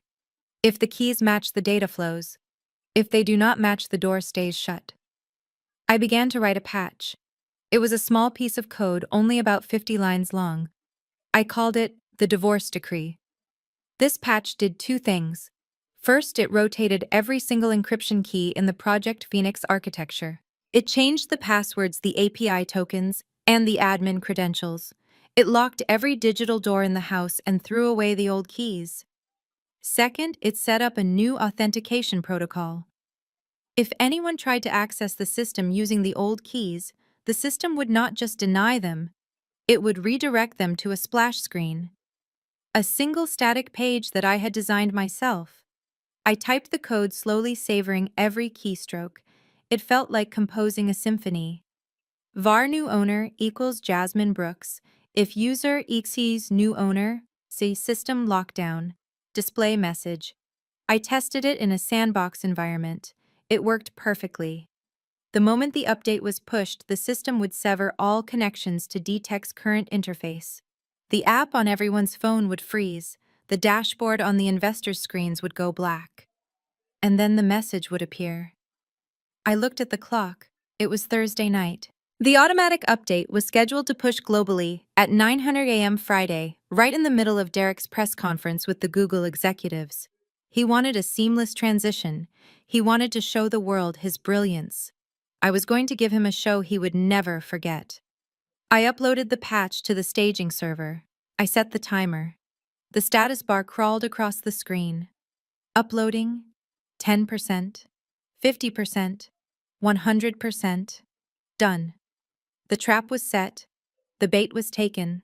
The prey was fat and happy, and sleeping on a yacht in Miami. I closed my laptop. I felt a strange sense of calm. It was the eye of the storm. I walked into the bedroom and lay down next to Maya. She felt warm and solid. Her breathing was a steady rhythm that anchored me. Derek had the money. He had the fame. He had the girl. He had the car. But he did not have the keys. Tomorrow morning he would wake up thinking he was the king of the world. He would put on his best suit. He would stand in front of the cameras. He would press the button to launch the future. And the future would look back at him and say, "Access denied."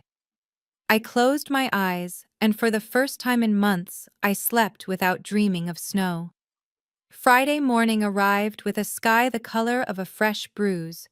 It was overcast and humid, the kind of Atlanta weather that made your clothes stick to your skin, but inside my apartment, the air was cool and still.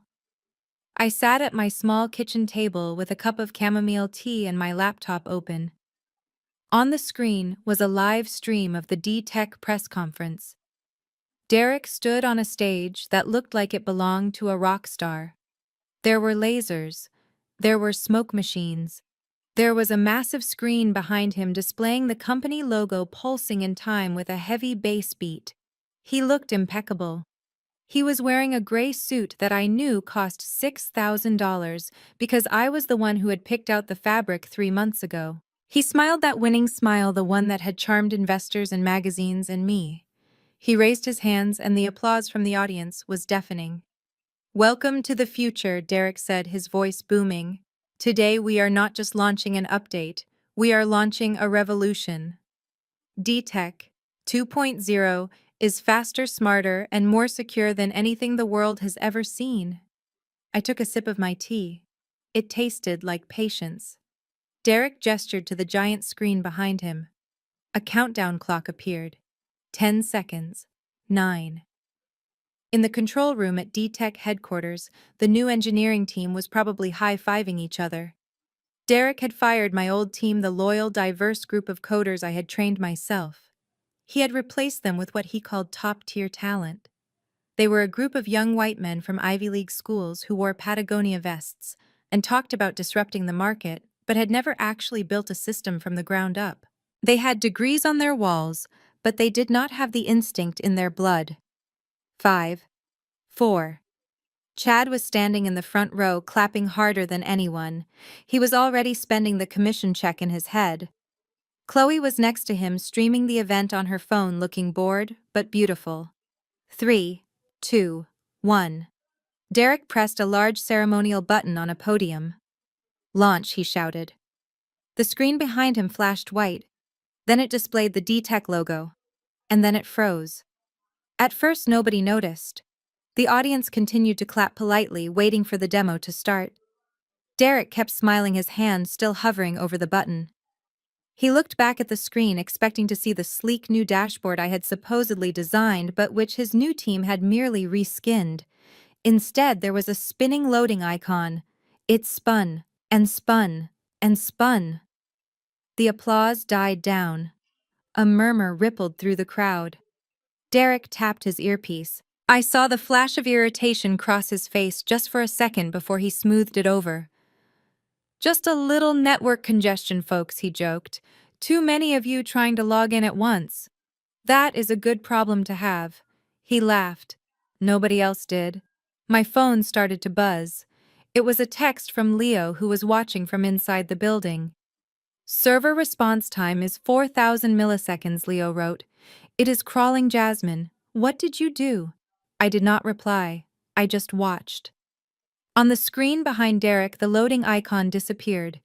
In its place, a simple error message appeared. It was not the standard error message.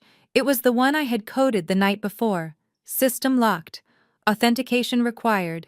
Please contact administrator." Derek turned pale. He knew that font. He knew that layout. He waved his hand at the tech booth frantically.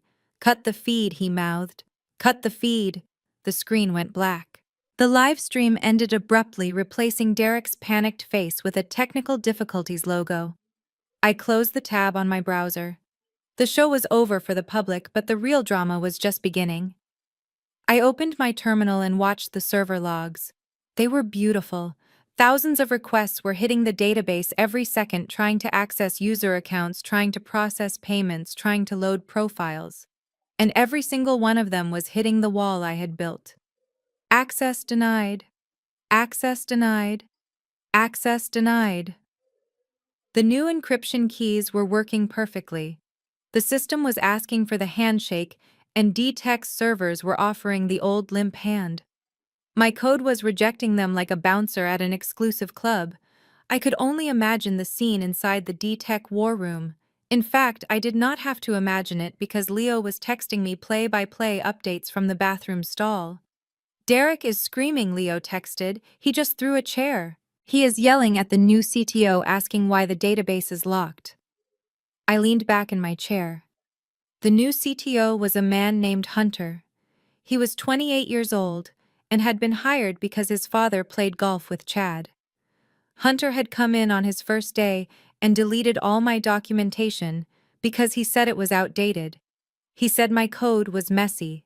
He said he was going to refactor the whole thing, but he had not refactored it. He had just built a new house on top of my old foundation, and now the foundation had just changed the locks. Inside the glass-walled conference room at D-Tech, Derek was pacing like a caged tiger. His tie was loosened, his perfect suit jacket was thrown on the floor. Hunter and his team of expensive engineers were huddled around a laptop looking pale and sweaty. "Fix it," Derek roared, slamming his fist on the table. "We are losing $1 million a minute. The stock is tanking. Google is on the phone. Fix it now." "We are trying." Derek, Hunter stammered, his voice cracking. "But we cannot get in. It is not a bug. It is a lockout. The core kernel has rejected our admin credentials." "Override it," Derek screamed. "You are the CTO. Hack it. Break it. I do not care, just get the site back up." "We cannot," Hunter said. "The encryption is military grade. It is buried deep in the legacy architecture. We try to bypass it, and the system interprets it as a cyber attack and locks down harder. It is asking for a specific key." "What key?" Derek demanded. "It is asking for the Phoenix key," Hunter said. The room went silent. Derek froze. He looked at Chad, who was standing in the corner frantically typing on his phone. "Phoenix," Derek whispered. Chad looked up. His face was gray. "That is the project Jasmine asked for," he said, his voice barely audible. "The one we gave her." Derek looked at Hunter. "Can we replicate the key? Can we write a new one?" Hunter shook his head. "Not without understanding the original seed algorithm. And the documentation for that, well, it is gone. We deleted it. We thought it was useless." Derek stared at him. "You deleted the map to the engine room because you thought you knew how to drive the ship." He let out a sound that was half laugh, half sob. He turned to Chad. "Call her," he said. Chad hesitated. "Derek? Call her now." Derek screamed, veins bulging in his neck. "Give her whatever she wants. Offer her money. Offer her the house back. Just get her to turn the key." I watched my burner phone sitting on the table. It was silent. But my old phone, the one I had left in a drawer but kept charged just for this moment, started to ring. It rang and rang. I picked it up and looked at the screen. It was Derek. I let it go to voicemail. A minute later it rang again. This time it was Chad. I let it go to voicemail. A minute later it rang again. A number I did not recognize, probably the office line. I powered the phone off and tossed it back in the drawer. I was not ready to talk yet. Silence was a weapon, and I was going to let it cut them a little deeper. Back in the conference room, panic was setting in. Derek threw his phone against the wall, shattering the screen. "She is not answering," he shouted. "She changed her number. She planned this. That witch planned this." Chad was pacing now, rubbing his temples. "It is not just a lockout, Derek. If she owns the key, and we are using the lock, then technically D-Tech is operating on her property. Every second the system tries to ping that server, we are infringing on her copyright." "I do not care about copyright," Derek yelled. "I care about the Google deal." The door to the conference room opened. A man walked in. He was older, wearing a suit that cost more than Derek's life. It was Mr. Sterling, the lead investor, and the man who controlled the board of directors. He did not look happy. "Mr. Sterling," Derek said, straightening up, trying to compose himself. "We have a small glitch. The team is on it. We will be back up in 10 minutes. Mr. Sterling did not smile. He looked at the black screens on the wall. He looked at the terrified engineers. He looked at the shattered phone on the floor. "I just got off the phone with Google," Mr. Sterling said, his voice like ice. "They are pausing the acquisition. They say their due diligence team missed a critical dependency in the software architecture. They are asking who owns the IP for something called Project Phoenix." Derek swallowed hard. It is an internal matter, sir. We are resolving it." "You have 48 hours," Mr. Sterling said. 48 hours to what Derek asked. 48 hours to get the system online and prove you own the code, Mr. Sterling said. If the site is not up by Monday morning, Google walks. And if Google walks Derek, I will personally sue you for fraud and breach of fiduciary duty. I will strip you of your shares. I will take your house. I will take your boat. I will leave you with nothing. He turned and walked out of the room. The door clicked shut with a sound like a gunshot. Derek sank into a chair. He put his head in his hands. Hunter and the engineering team stood there useless. They were the best and brightest according to their resumes. They had the right connections. They had the right look. But right now they were helpless against the code of a black woman they had deemed unworthy of a seat at the table. They could not fix it because they did not understand it. They had never bothered to understand it. They assumed that because I was self-taught, because I was a woman, because I was the wife, my work was simple. They were learning the hard way that simplicity is the ultimate sophistication. I sat in my kitchen and finished my tea. It was cold now, but it still tasted sweet. 48 hours. That was a lifetime in the tech world. In 48 hours, stock prices would crash, customers would leave, the media would turn from praise to vicious mockery. I opened my email on the secure laptop. There was a message from Viola. The cease and desist has been delivered, she wrote. The lawsuit is filed. The court date is set for Monday morning. I typed a reply. Let them sweat for 24 hours. Then we answer the phone. I closed the laptop. Maya ran into the room holding her drawing. Look, Mommy, she said.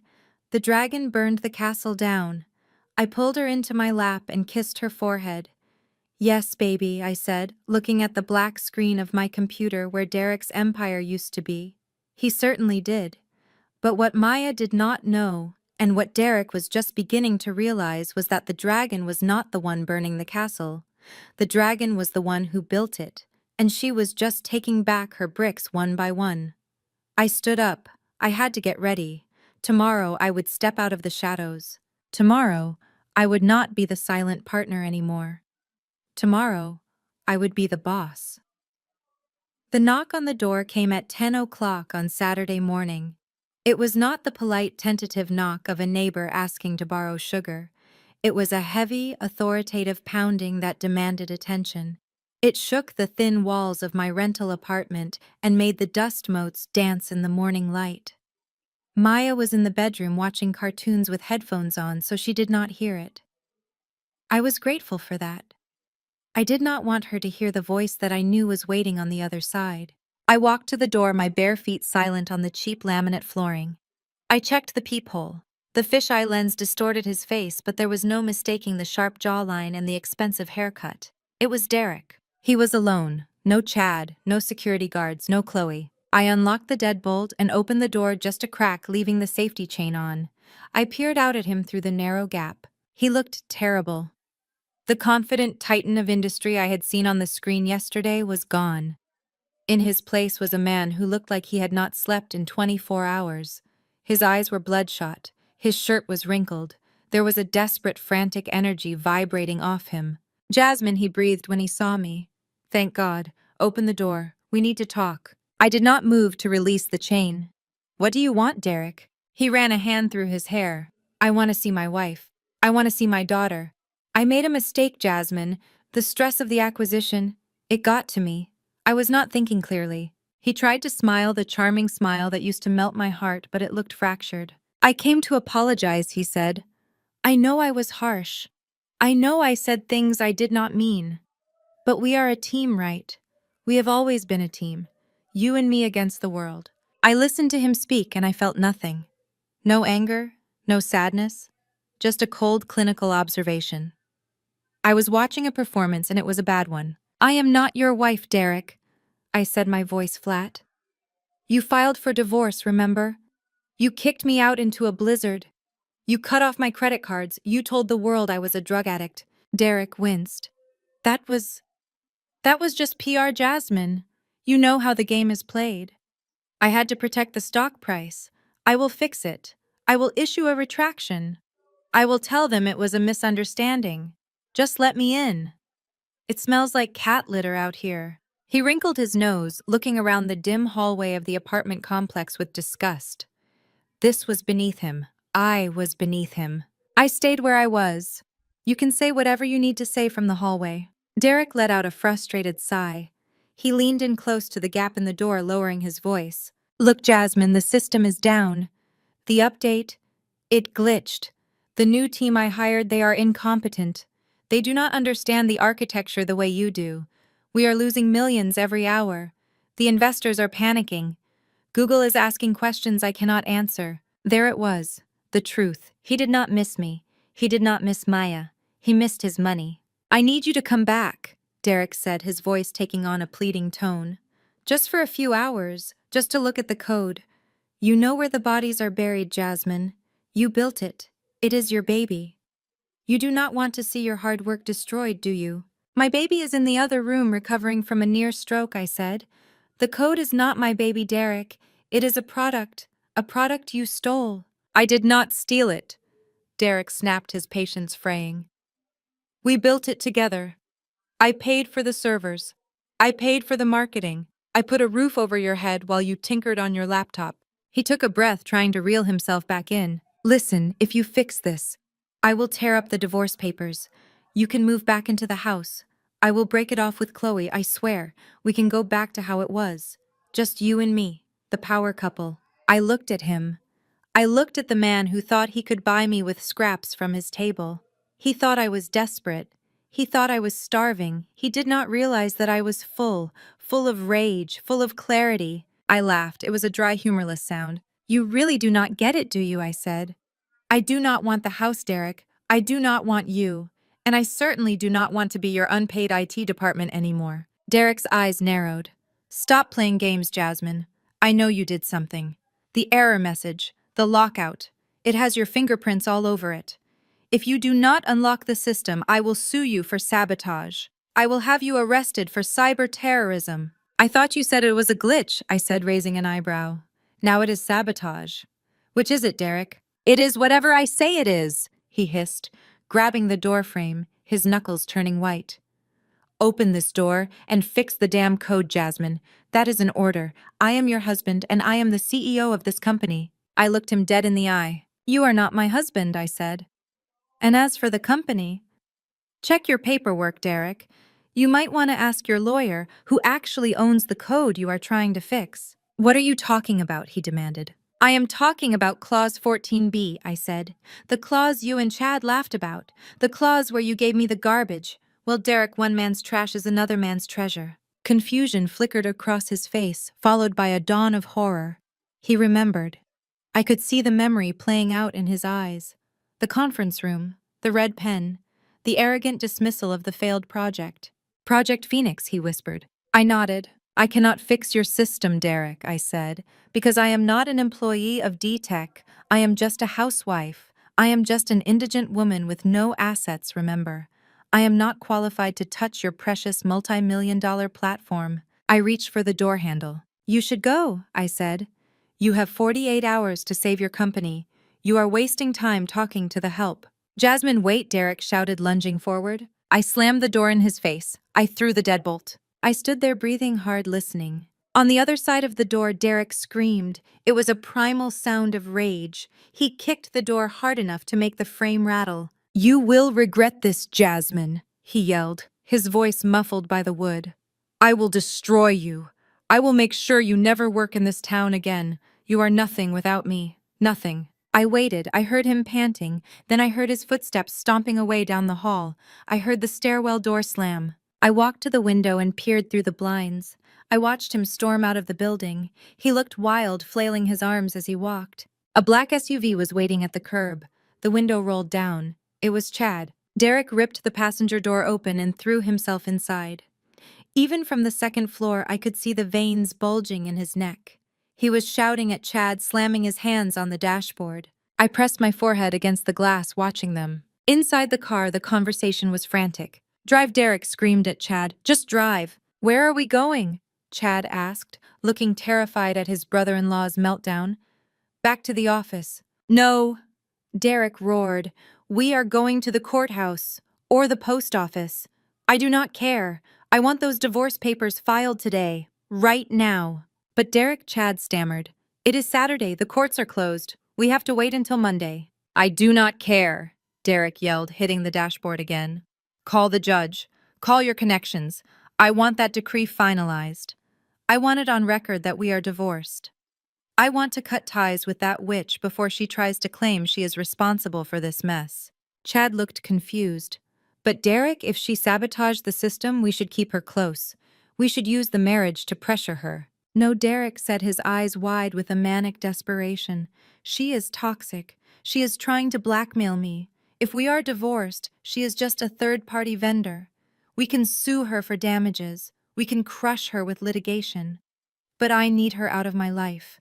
I need that settlement agreement to be binding so she cannot ask for more money when I fix this. He paused, breathing heavily. Besides, he added, his voice dropping to a sinister growl, once the divorce is final, she has no claim on the Google money. When I sell the company next week, I want to make sure she does not get a single dime. Chad nodded slowly, starting the engine. Okay, I will make some calls. We will get the judge to sign the emergency decree first thing Monday morning, before the markets open. Good, Derek said, staring up at my window with a look of pure hatred. Let us finish her. The SUV peeled away from the curb, tires screeching, leaving a cloud of exhaust in the humid air. I watched them go. Derek thought he was being clever. He thought he was protecting his assets. He thought that by rushing the divorce, he was preventing me from getting a share of the sale price. He did not realize that he was doing exactly what I needed him to do. The settlement agreement. The one containing Clause 14b. It was contingent on the final divorce decree. Until the judge signed that paper, the transfer of Project Phoenix to me was just a promise. It could be contested, it could be withdrawn. But the moment the judge pounded that gavel, the moment the divorce was final, the transfer became law. Derek was rushing to the courthouse to lock the door to his own prison. He was speeding to sign the death warrant of his company. I turned away from the window. I walked back to the kitchen table. My tea was cold, but I drank it anyway. I picked up my phone and called Viola. She answered on the first ring. He just left, I said. How did he look? Viola asked. Like a man who thinks he is still in charge, I said. He is pushing for the divorce decree on Monday morning. He wants it done before the markets open. Viola laughed. It was a rich, warm sound. Perfect, she said. Let him push. Let him use all his expensive connections to expedite the paperwork. We will be waiting in the courtroom. What time? I asked. Court opens at 8:30, Viola said. Be there at 8. Wear something nice, Jasmine. You are not the victim anymore. I hung up the phone. I looked around my small apartment. It was quiet again. The dust motes were still dancing in the sun. I went into the bedroom.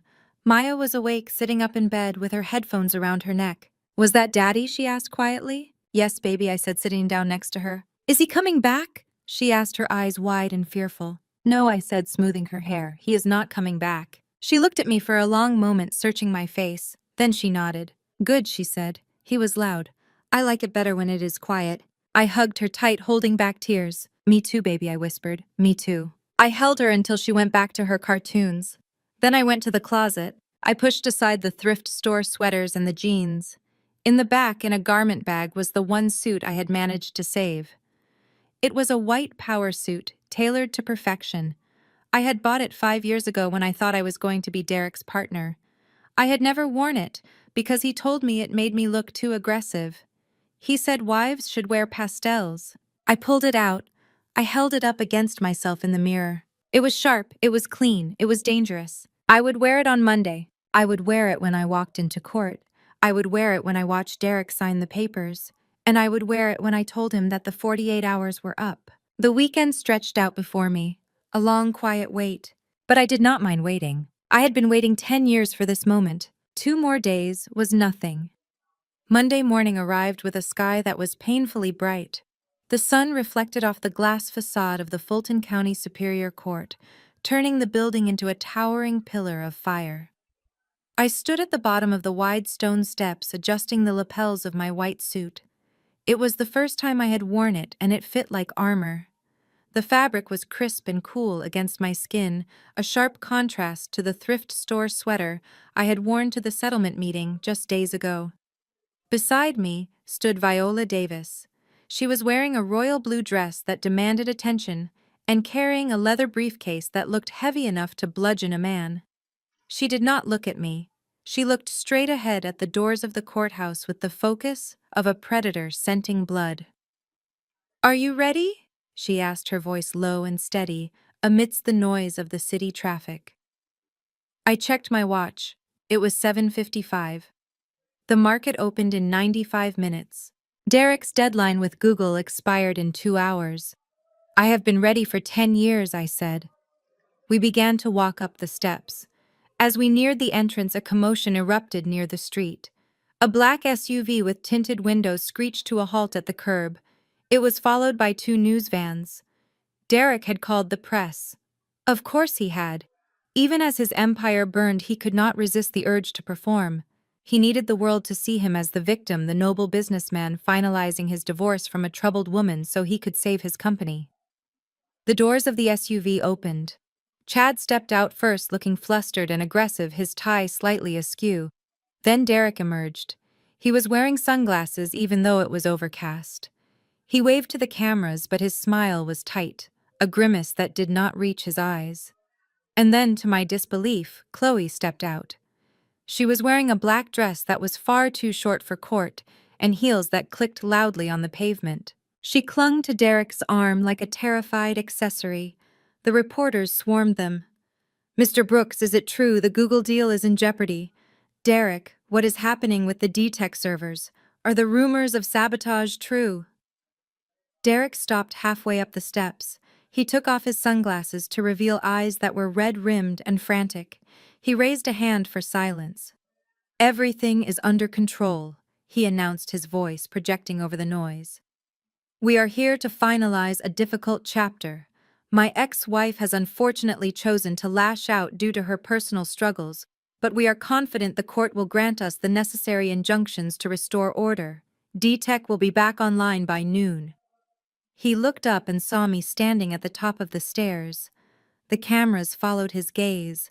Flashbulbs erupted in my face, blinding white lights that made me blink. "Mrs. Brooks, do you have a comment? Did you hack your husband's company? Is it true you are seeking rehab?" I did not speak. I did not look at the cameras. I looked only at Derek. I held his gaze across the distance. I saw him falter. I saw his step hitch. He had expected to see a broken woman in sweatpants. He had expected the Jasmine who begged for medicine in the rain. Instead, he saw a woman in white standing tall, looking down at him. Viola placed a hand on my back. "Do not engage," she whispered. "Let us go inside." We turned and walked through the metal detectors, leaving the circus behind us. The courtroom was cold. It smelled of floor wax and old wood. We took our seats at the table on the left. I sat with my back straight, my hands folded on the table. Viola opened her briefcase and laid out a single file folder. It was thin. We did not need mountains of paper today.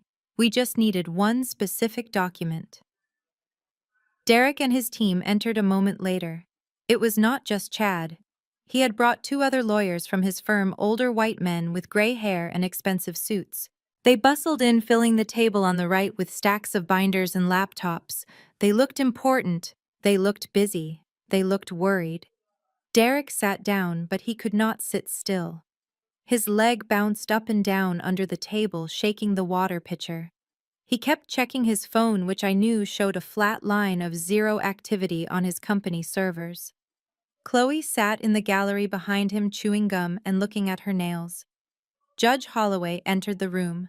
She was a formidable woman in her 60s, with glasses perched on the end of her nose, and an expression that suggested she had absolutely no patience for nonsense on a Monday morning.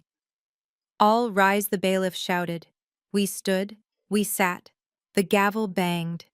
"We are here for an emergency hearing in the matter of Brooks versus Brooks," Judge Holloway said, looking over her spectacles.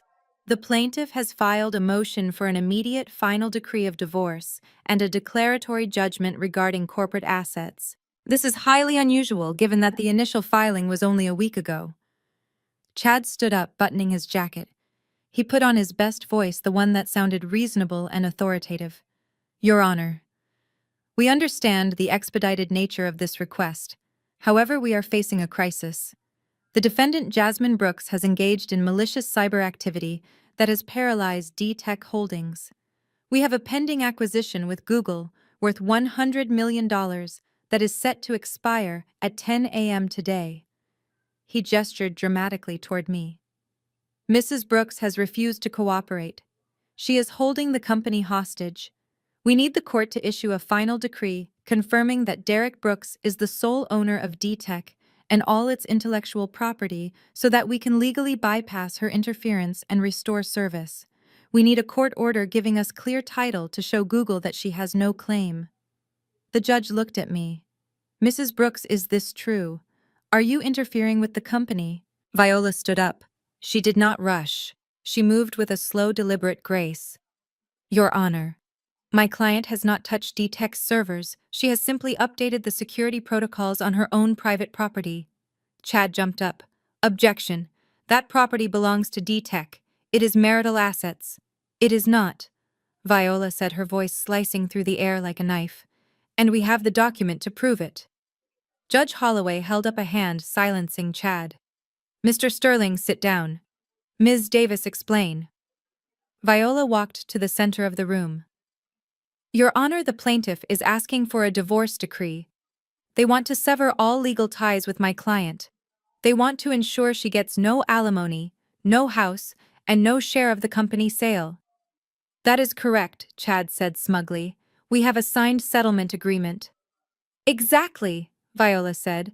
And my client is more than happy to give them what they want. She turned to look at Derek. He was staring at her, confusion clouding his panic. We do not contest the divorce, Viola announced, looking back at the judge. We do not contest the validity of the settlement agreement. In fact, we demand that it be enforced immediately. We agree that Derek Brooks owns 100% of D-Tech Holdings. We agree that Jasmine Brooks has no claim to the company shares or the Google money. The courtroom went silent. Chad blinked. He looked at his partners. This was not what they expected. They expected a fight. They expected me to beg for a payout. Judge Holloway frowned. If you agree to all terms, Ms. Davis, then why are we here? Why is the system down? Because, Your Honor. Viola said, dropping the bomb. While Mr. Brooks owns the company, he does not own the engine that makes it run. Viola picked up the thin file from our table. She walked to the bench and handed it to the bailiff, who passed it to the judge. Exhibit A is the settlement agreement drafted by Mr. Sterling himself and signed by both parties 3 days ago, Viola said. Please direct your attention to Clause 14B. I watched Chad. I saw the blood drain from his face. He remembered. He looked at Derek, and Derek stopped bouncing his leg. He went completely still. Viola continued, her voice ringing off the mahogany walls. In this clause, the plaintiff Derek Brooks explicitly transfers sole ownership of a project known as Phoenix to my client.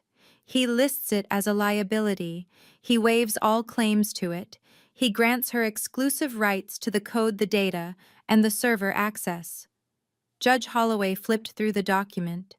She found the clause. She read it. She looked up. I see it, she said. Clause 14B. Wife assumes sole ownership. Yes, Viola said. Now here is the problem, Your Honor. D-Tech's entire platform operates by calling upon the Phoenix codebase. It uses my client's servers to authenticate users, to process data, and to function. Viola turned to face Chad, who was now gripping the edge of the table so hard his knuckles were white. For the past 72 hours, D-Tech has been accessing my client's private property without a license. When Mr. Brooks filed for this divorce and signed this agreement, he effectively made D-Tech a third-party entity. And as of Friday morning, my client decided she no longer wished to provide free hosting services to a company she does not own. Chad stammered. That is a technicality. The Phoenix project was just... It was just a side project. It is integral to the business. We did not mean to give her the core kernel. Intent does not matter, Mr. Sterling, Viola snapped. The contract matters. You drafted it. You called it garbage. You gave it away to avoid paying a $200 server bill. Viola turned back to the judge. Your Honor, we are not here to stop the divorce. We want the divorce. We want Mr. Brooks to be single and successful and rich. But we are here to file a countersuit for copyright infringement and theft of services. Derek stood up violently, his chair screeching against the floor. She is lying, he shouted, pointing a trembling finger at me. She tricked us. She acted like it was nothing. She sabotaged me. Sit down, Mr. Brooks the judge barked, banging her gavel. But she cannot do this, Derek yelled, losing control. I have Google on the line. They need to see that I own the IP. If she owns the code, the deal is dead. Then you should have read the contract before you signed it, Judge Holloway said coldly. The judge turned to Chad. Mr. Sterling, are you telling me that you advised your client to sign away the intellectual property rights to his own software platform because you wanted to save $200 a month? Chad opened his mouth, but no sound came out. He looked like a man who was watching his career evaporate.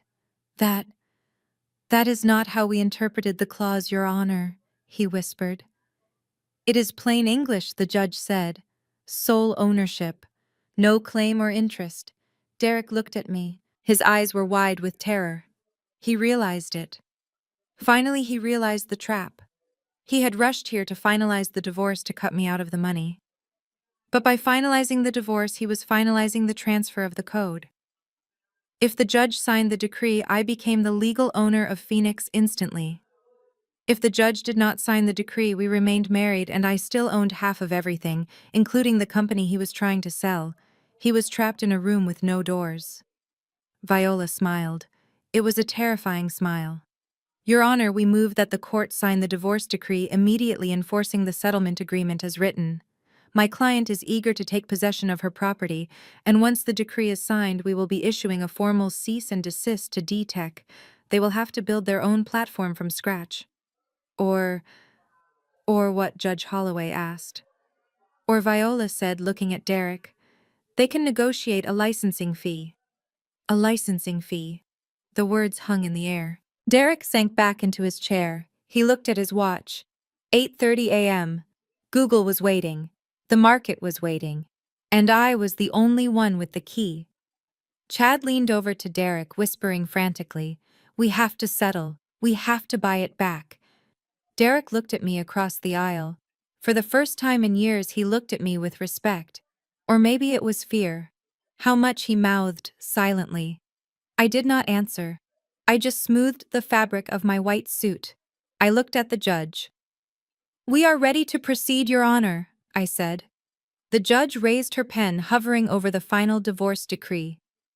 Wait, Chad shouted, standing up. Wait. We request a recess. Denied, Viola said. You called this emergency hearing, counselor. You claimed it was urgent. We agree. It is very urgent. Judge Holloway looked between the two tables. She looked at the arrogant men on the right, who had been outsmarted by the two women on the left. A small, almost imperceptible smile touched her lips. The court finds the settlement agreement to be valid and binding, she said. She signed the paper. The sound of the pen scratching against the paper was the loudest sound in the world. It was the sound of a shackle breaking. It is done, Judge Holloway said. You are divorced. The assets are divided as agreed. She banged the gavel. I let out a breath. I was free. And I was the owner of Project Phoenix. Now, Viola said, turning to Derek. About that licensing fee. Derek put his head in his hands. The first part of the nightmare was over for me. For him, it had just begun. Derek stared at Viola as if she had just spoken a foreign language. The silence in the courtroom was absolute. Even the stenographer stopped typing, her hands hovering over the keys, waiting for the explosion that we all knew was coming. The ink on the divorce decree was barely dry, yet the air had shifted from the cold bureaucracy of family law to the cutthroat violence of corporate litigation. A licensing fee. Derek repeated, his voice sounding thin and strained. What are you talking about? I do not need a license for my own company. Viola did not answer him directly. She reached into her briefcase and pulled out a second file. This one was thick, heavy, and bound in red legal tape. She dropped it onto the table with a thud that echoed like a gunshot. "Your Honor," Viola said, addressing the judge with cool precision, "we have just established that my client Jasmine Brooks is the sole legal owner of the software architecture known as Project Phoenix. We have also established that D-Tech Holdings has no claim to this property." She opened the file and began laying out documents one by one, creating a timeline on the table. Exhibit B, Viola continued. A forensic audit of the D-Tech source code performed 48 hours ago. This audit compares the live code running on D-Tech's servers with the original repository of Project Phoenix. She held up a diagram. It was a visual representation of the code structure. It looked like a tree with roots. The roots were highlighted in bright red. As you can see, Your Honor, the red section represents Project Phoenix. It handles user authentication, data encryption, and payment processing. The blue section represents D-Tech's user interface, the pretty buttons and logos that Mr. Brooks is so fond of. Viola looked at Chad, who was staring at the diagram with his mouth slightly open. If you remove the red section, Viola said, the blue section collapses. D-Tech is not a standalone product. It is a skin. It is a costume worn by my client's code. And for the past 5 years, Mr. Brooks has been forcing that code to work without compensation. Chad stood up, shaking his head. This is ridiculous. It is legacy code. It is background noise. We can replace it. Can you? Viola asked, her voice sharp. Because my experts say that Project Phoenix is entangled with over 90% of your function calls. To replace it, you would have to rebuild the entire platform from scratch, and that would take 6 to 12 months. She turned back to the judge. Your Honor, D-Tech is currently utilizing Project Phoenix to process transactions and host data. Since the divorce is final, they are doing so without a contract. This constitutes willful copyright infringement and theft of digital services.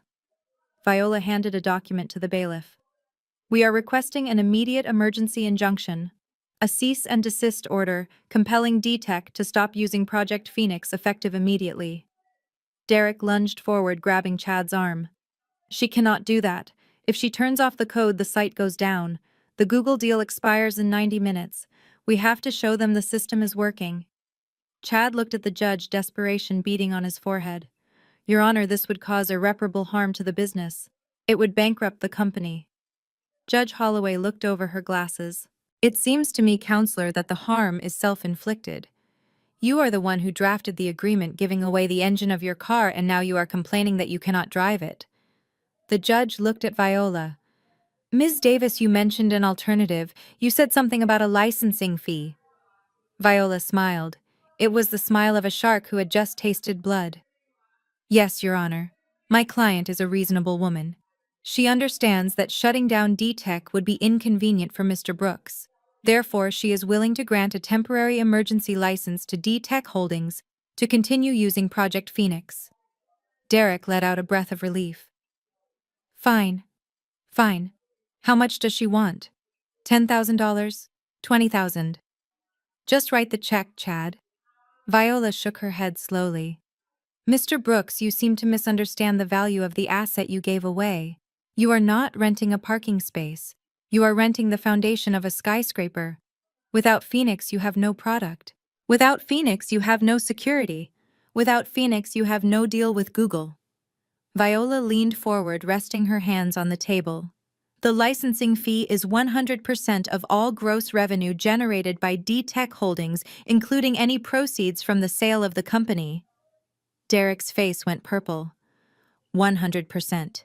That is extortion. That leaves me with nothing. It leaves you with the blue buttons, Viola said calmly. You can keep the interface, Derek. You can keep the logo. But the money belongs to the code. And the code belongs to Jasmine. Chad slammed his hand on the table.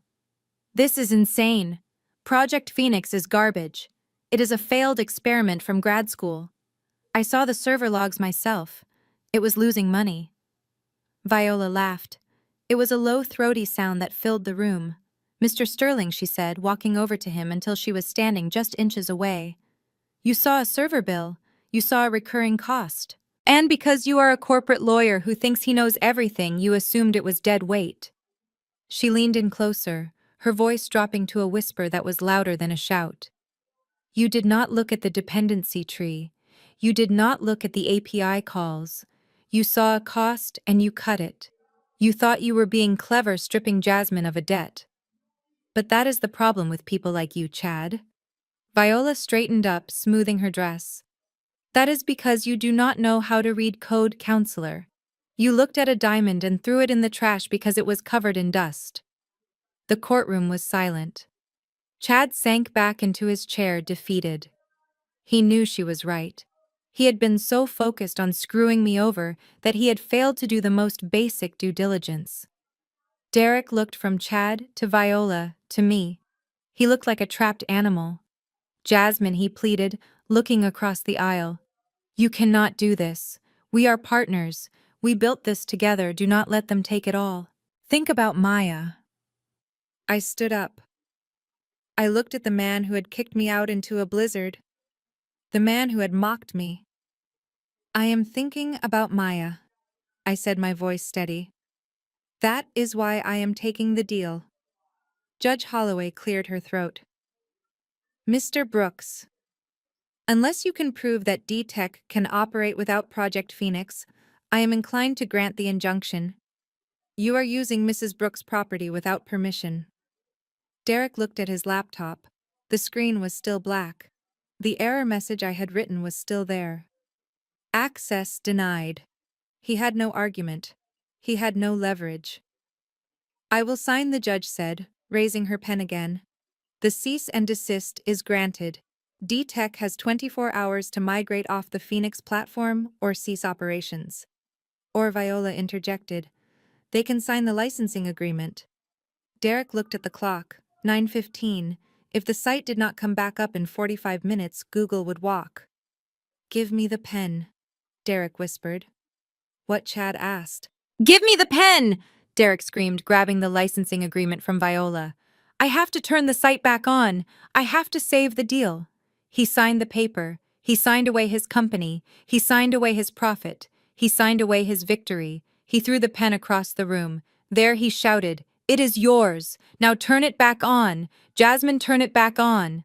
I pulled out my phone. I sent a single text to Leo. Unlock it. 10 seconds later, Derek's laptop beeped. The black screen vanished. The D-Tech dashboard appeared, loading fast and smooth. It works, Chad whispered.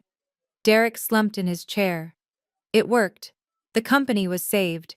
But he was just an employee now. He was working for me. The judge banged her gavel one last time. Court is adjourned. I walked out of the courtroom with Viola. I did not look back. I did not need to see Derek's face to know that he was broken. But the final blow was yet to come, because Derek thought that by signing the agreement, he had saved the Google deal. He thought he could still sell the company even if the money went to me. He was wrong. We walked into the hallway, and there, standing by the elevators, was a group of people in suits. They were not reporters. They were the due diligence team from Google. They had been sitting in the back of the courtroom the entire time. Mr. Brooks, one of them said, as Derek and Chad stumbled out of the courtroom. Derek straightened his tie, trying to salvage some dignity. Gentlemen, as you can see, the system is fully operational. The glitch is resolved. We are ready to proceed with the acquisition. The Google executive shook his head. He looked at Derek with a mixture of pity and disgust. Mr. Brooks, we acquire companies for their talent and their intellectual property. We just watched you admit in a court of law that you own neither. You do not own your code, you do not understand your product. And your lead counsel just admitted to gross negligence. He signaled to his team. The deal is off, Derek. We do not do business with shells. Derek stood frozen as the Google team walked away toward the elevators. No, he gasped. No, wait. We can renegotiate. But the elevator doors closed, severing his last lifeline. It was over. The collapse happened faster than I could have imagined. It was a domino effect of catastrophic proportions. By the time Derek left the courthouse, the news of the failed acquisition had hit the wire services. The stock market reacted instantly. D-Tech shares, which had been trading at an all-time high based on the Google rumors, plummeted like a stone dropped in a well. Within an hour, the stock was trading at pennies. The company was essentially worthless. I stood by the window of Viola's office watching the news on the television. They were showing footage of the repo trucks pulling up to the D-Tech headquarters. The bank had called in the loans. Since the stock was used as collateral for everything Derek owned, the seizure was immediate. I watched as my old house, the mansion I had been kicked out of, was wrapped in yellow foreclosure tape. I saw the Range Rover being towed away. Derek was in the parking lot of the courthouse screaming into his phone. He was trying to call investors, trying to find a lifeline, but nobody was answering. He was toxic, he was radioactive. And then I saw the final personal betrayal. Chloe, who had been waiting by the SUV, saw the news on her phone. She saw the stock price hit zero. She saw the reports of the foreclosure. She did not cry. She did not go to comfort him. She simply opened the trunk, took out her shopping bags, and called an Uber. Derek ran over to her, grabbing her arm. "Chloe, where are you going? We can fix this." She pulled away from him with a look of pure revulsion. "Fix what, Derek?" she snapped loud enough for the lingering paparazzi to hear. "You are broke, you are a joke. Hey, I am not going to live in a rental with you."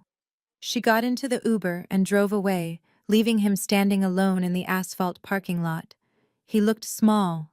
He looked pathetic. He looked like exactly what he was, a man who had built a castle on sand. Chad did not fare any better. Viola had filed a formal complaint with the Bar Association before we even left the building. The evidence was damning. He had failed to perform basic due diligence. He had advised his client to sign away the company's most valuable asset due to his own arrogance. It was gross malpractice. Sterling and Finch fired him by noon. He was escorted out of the building by security carrying a box of his personal effects. His Porsche was leased, so that would be gone too.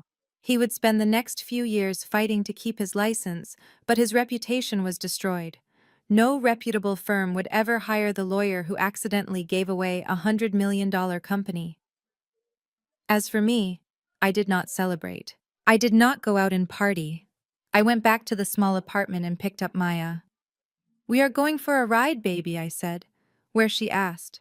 "To the country," I said. "To a place where it is quiet." 1 year later. The sun was setting over the rolling hills of the farm, turning the sky a brilliant shade of purple and gold. I sat on the porch swing, watching Maya run through the tall grass with a new puppy. She was laughing. Her cheeks were pink with health. She had not had a crisis in 6 months thanks to the best doctors and the stress-free life we now lived. I looked down at the tablet in my lap. The press release was draft but ready to go. Medical giant Medcore acquires Project Phoenix for $45 million. I had spent the last year rebuilding the platform, stripping away the D-Tech branding, and turning it into what it was always meant to be, a secure data management system for hospitals. It was the tool that would help doctors track patients like Maya, ensuring they never fell through the cracks of the system again. $45 million. It was more money than I could ever spend. I had set up trust funds for Maya. I had donated to sickle cell research. I had bought this farm. I swiped the screen and hit publish. It was done. The final chapter of Jasmine Brooks, The Victim, was closed. Jasmine Brooks, the mogul, had arrived. I stood up and walked into the kitchen to start dinner. The television was on in the corner, tuned to the local news. They were doing a segment on the gig economy and the people working multiple jobs to make ends meet. The camera panned to a man delivering food on a bicycle in downtown Atlanta. He looked older than his years. His face was gaunt, lined with bitterness and exhaustion. He was wearing a generic uniform and he looked cold. It was Derek. He was waiting for a customer to come down to the lobby of a luxury building, the same kind of building he used to own. He looked up at the large TV screen mounted in the lobby window. My picture was on the screen. The headline about the $45 million sale was scrolling beneath my face. I looked radiant, confident, and free. I watched Derek watch me. He stopped moving. The bag of food hung heavy in his hand. He stared at the screen with a mixture of hunger and regret that was painful to witness. He looked at the woman he had thrown away. He looked at the fortune he had handed over because he thought I was worthless. He had wanted a trophy wife. He had wanted the glory. He had wanted to be the smartest man in the room. The customer came down, a young guy in a suit who looked just like Derek used to look. He snatched the bag from Derek's hand without saying thank you. "Hey, buddy," the customer said. "You forgot the drink." Derek flinched. He looked away from my image on the screen. He looked down at his worn-out shoes. "I am sorry, sir," Derek mumbled. "I will go back and get it." I turned off the TV. I walked out onto the porch and breathed in the clean country air. I did not hate him anymore. I did not pity him. He was just a ghost, a lesson I had learned the hard way. He wanted everything. And he had been right. I had taken all the things that truly mattered, my dignity, my daughter, my talent, and my peace. And I had left him with the empty shell, the hollow image, the lie he had loved so much. I smiled as Maya ran up the steps, breathless and happy. "Dinner is ready," I said. We went inside and closed the door, leaving the ghosts in the dark where they belonged. Jasmine's victory teaches us a powerful truth: never mistake silence for weakness. Derek believed that because he held the title and the microphone, he held the power. He failed to realize that the person who builds the foundation controls the entire house. This story is a reminder that your value does not decrease based on someone else's inability to see it. When you are underestimated, you don't need to scream to be heard. You just need to own your truth and your intellectual property. Sometimes the best revenge isn't making a scene, it's quietly taking back the keys to the kingdom you built. Have you ever been the silent partner in a relationship or a job where your hard work was ignored while someone else took the credit? I want to hear how you handled it. Share your story in the comments below, and don't forget to like and subscribe for more stories where justice is finally served.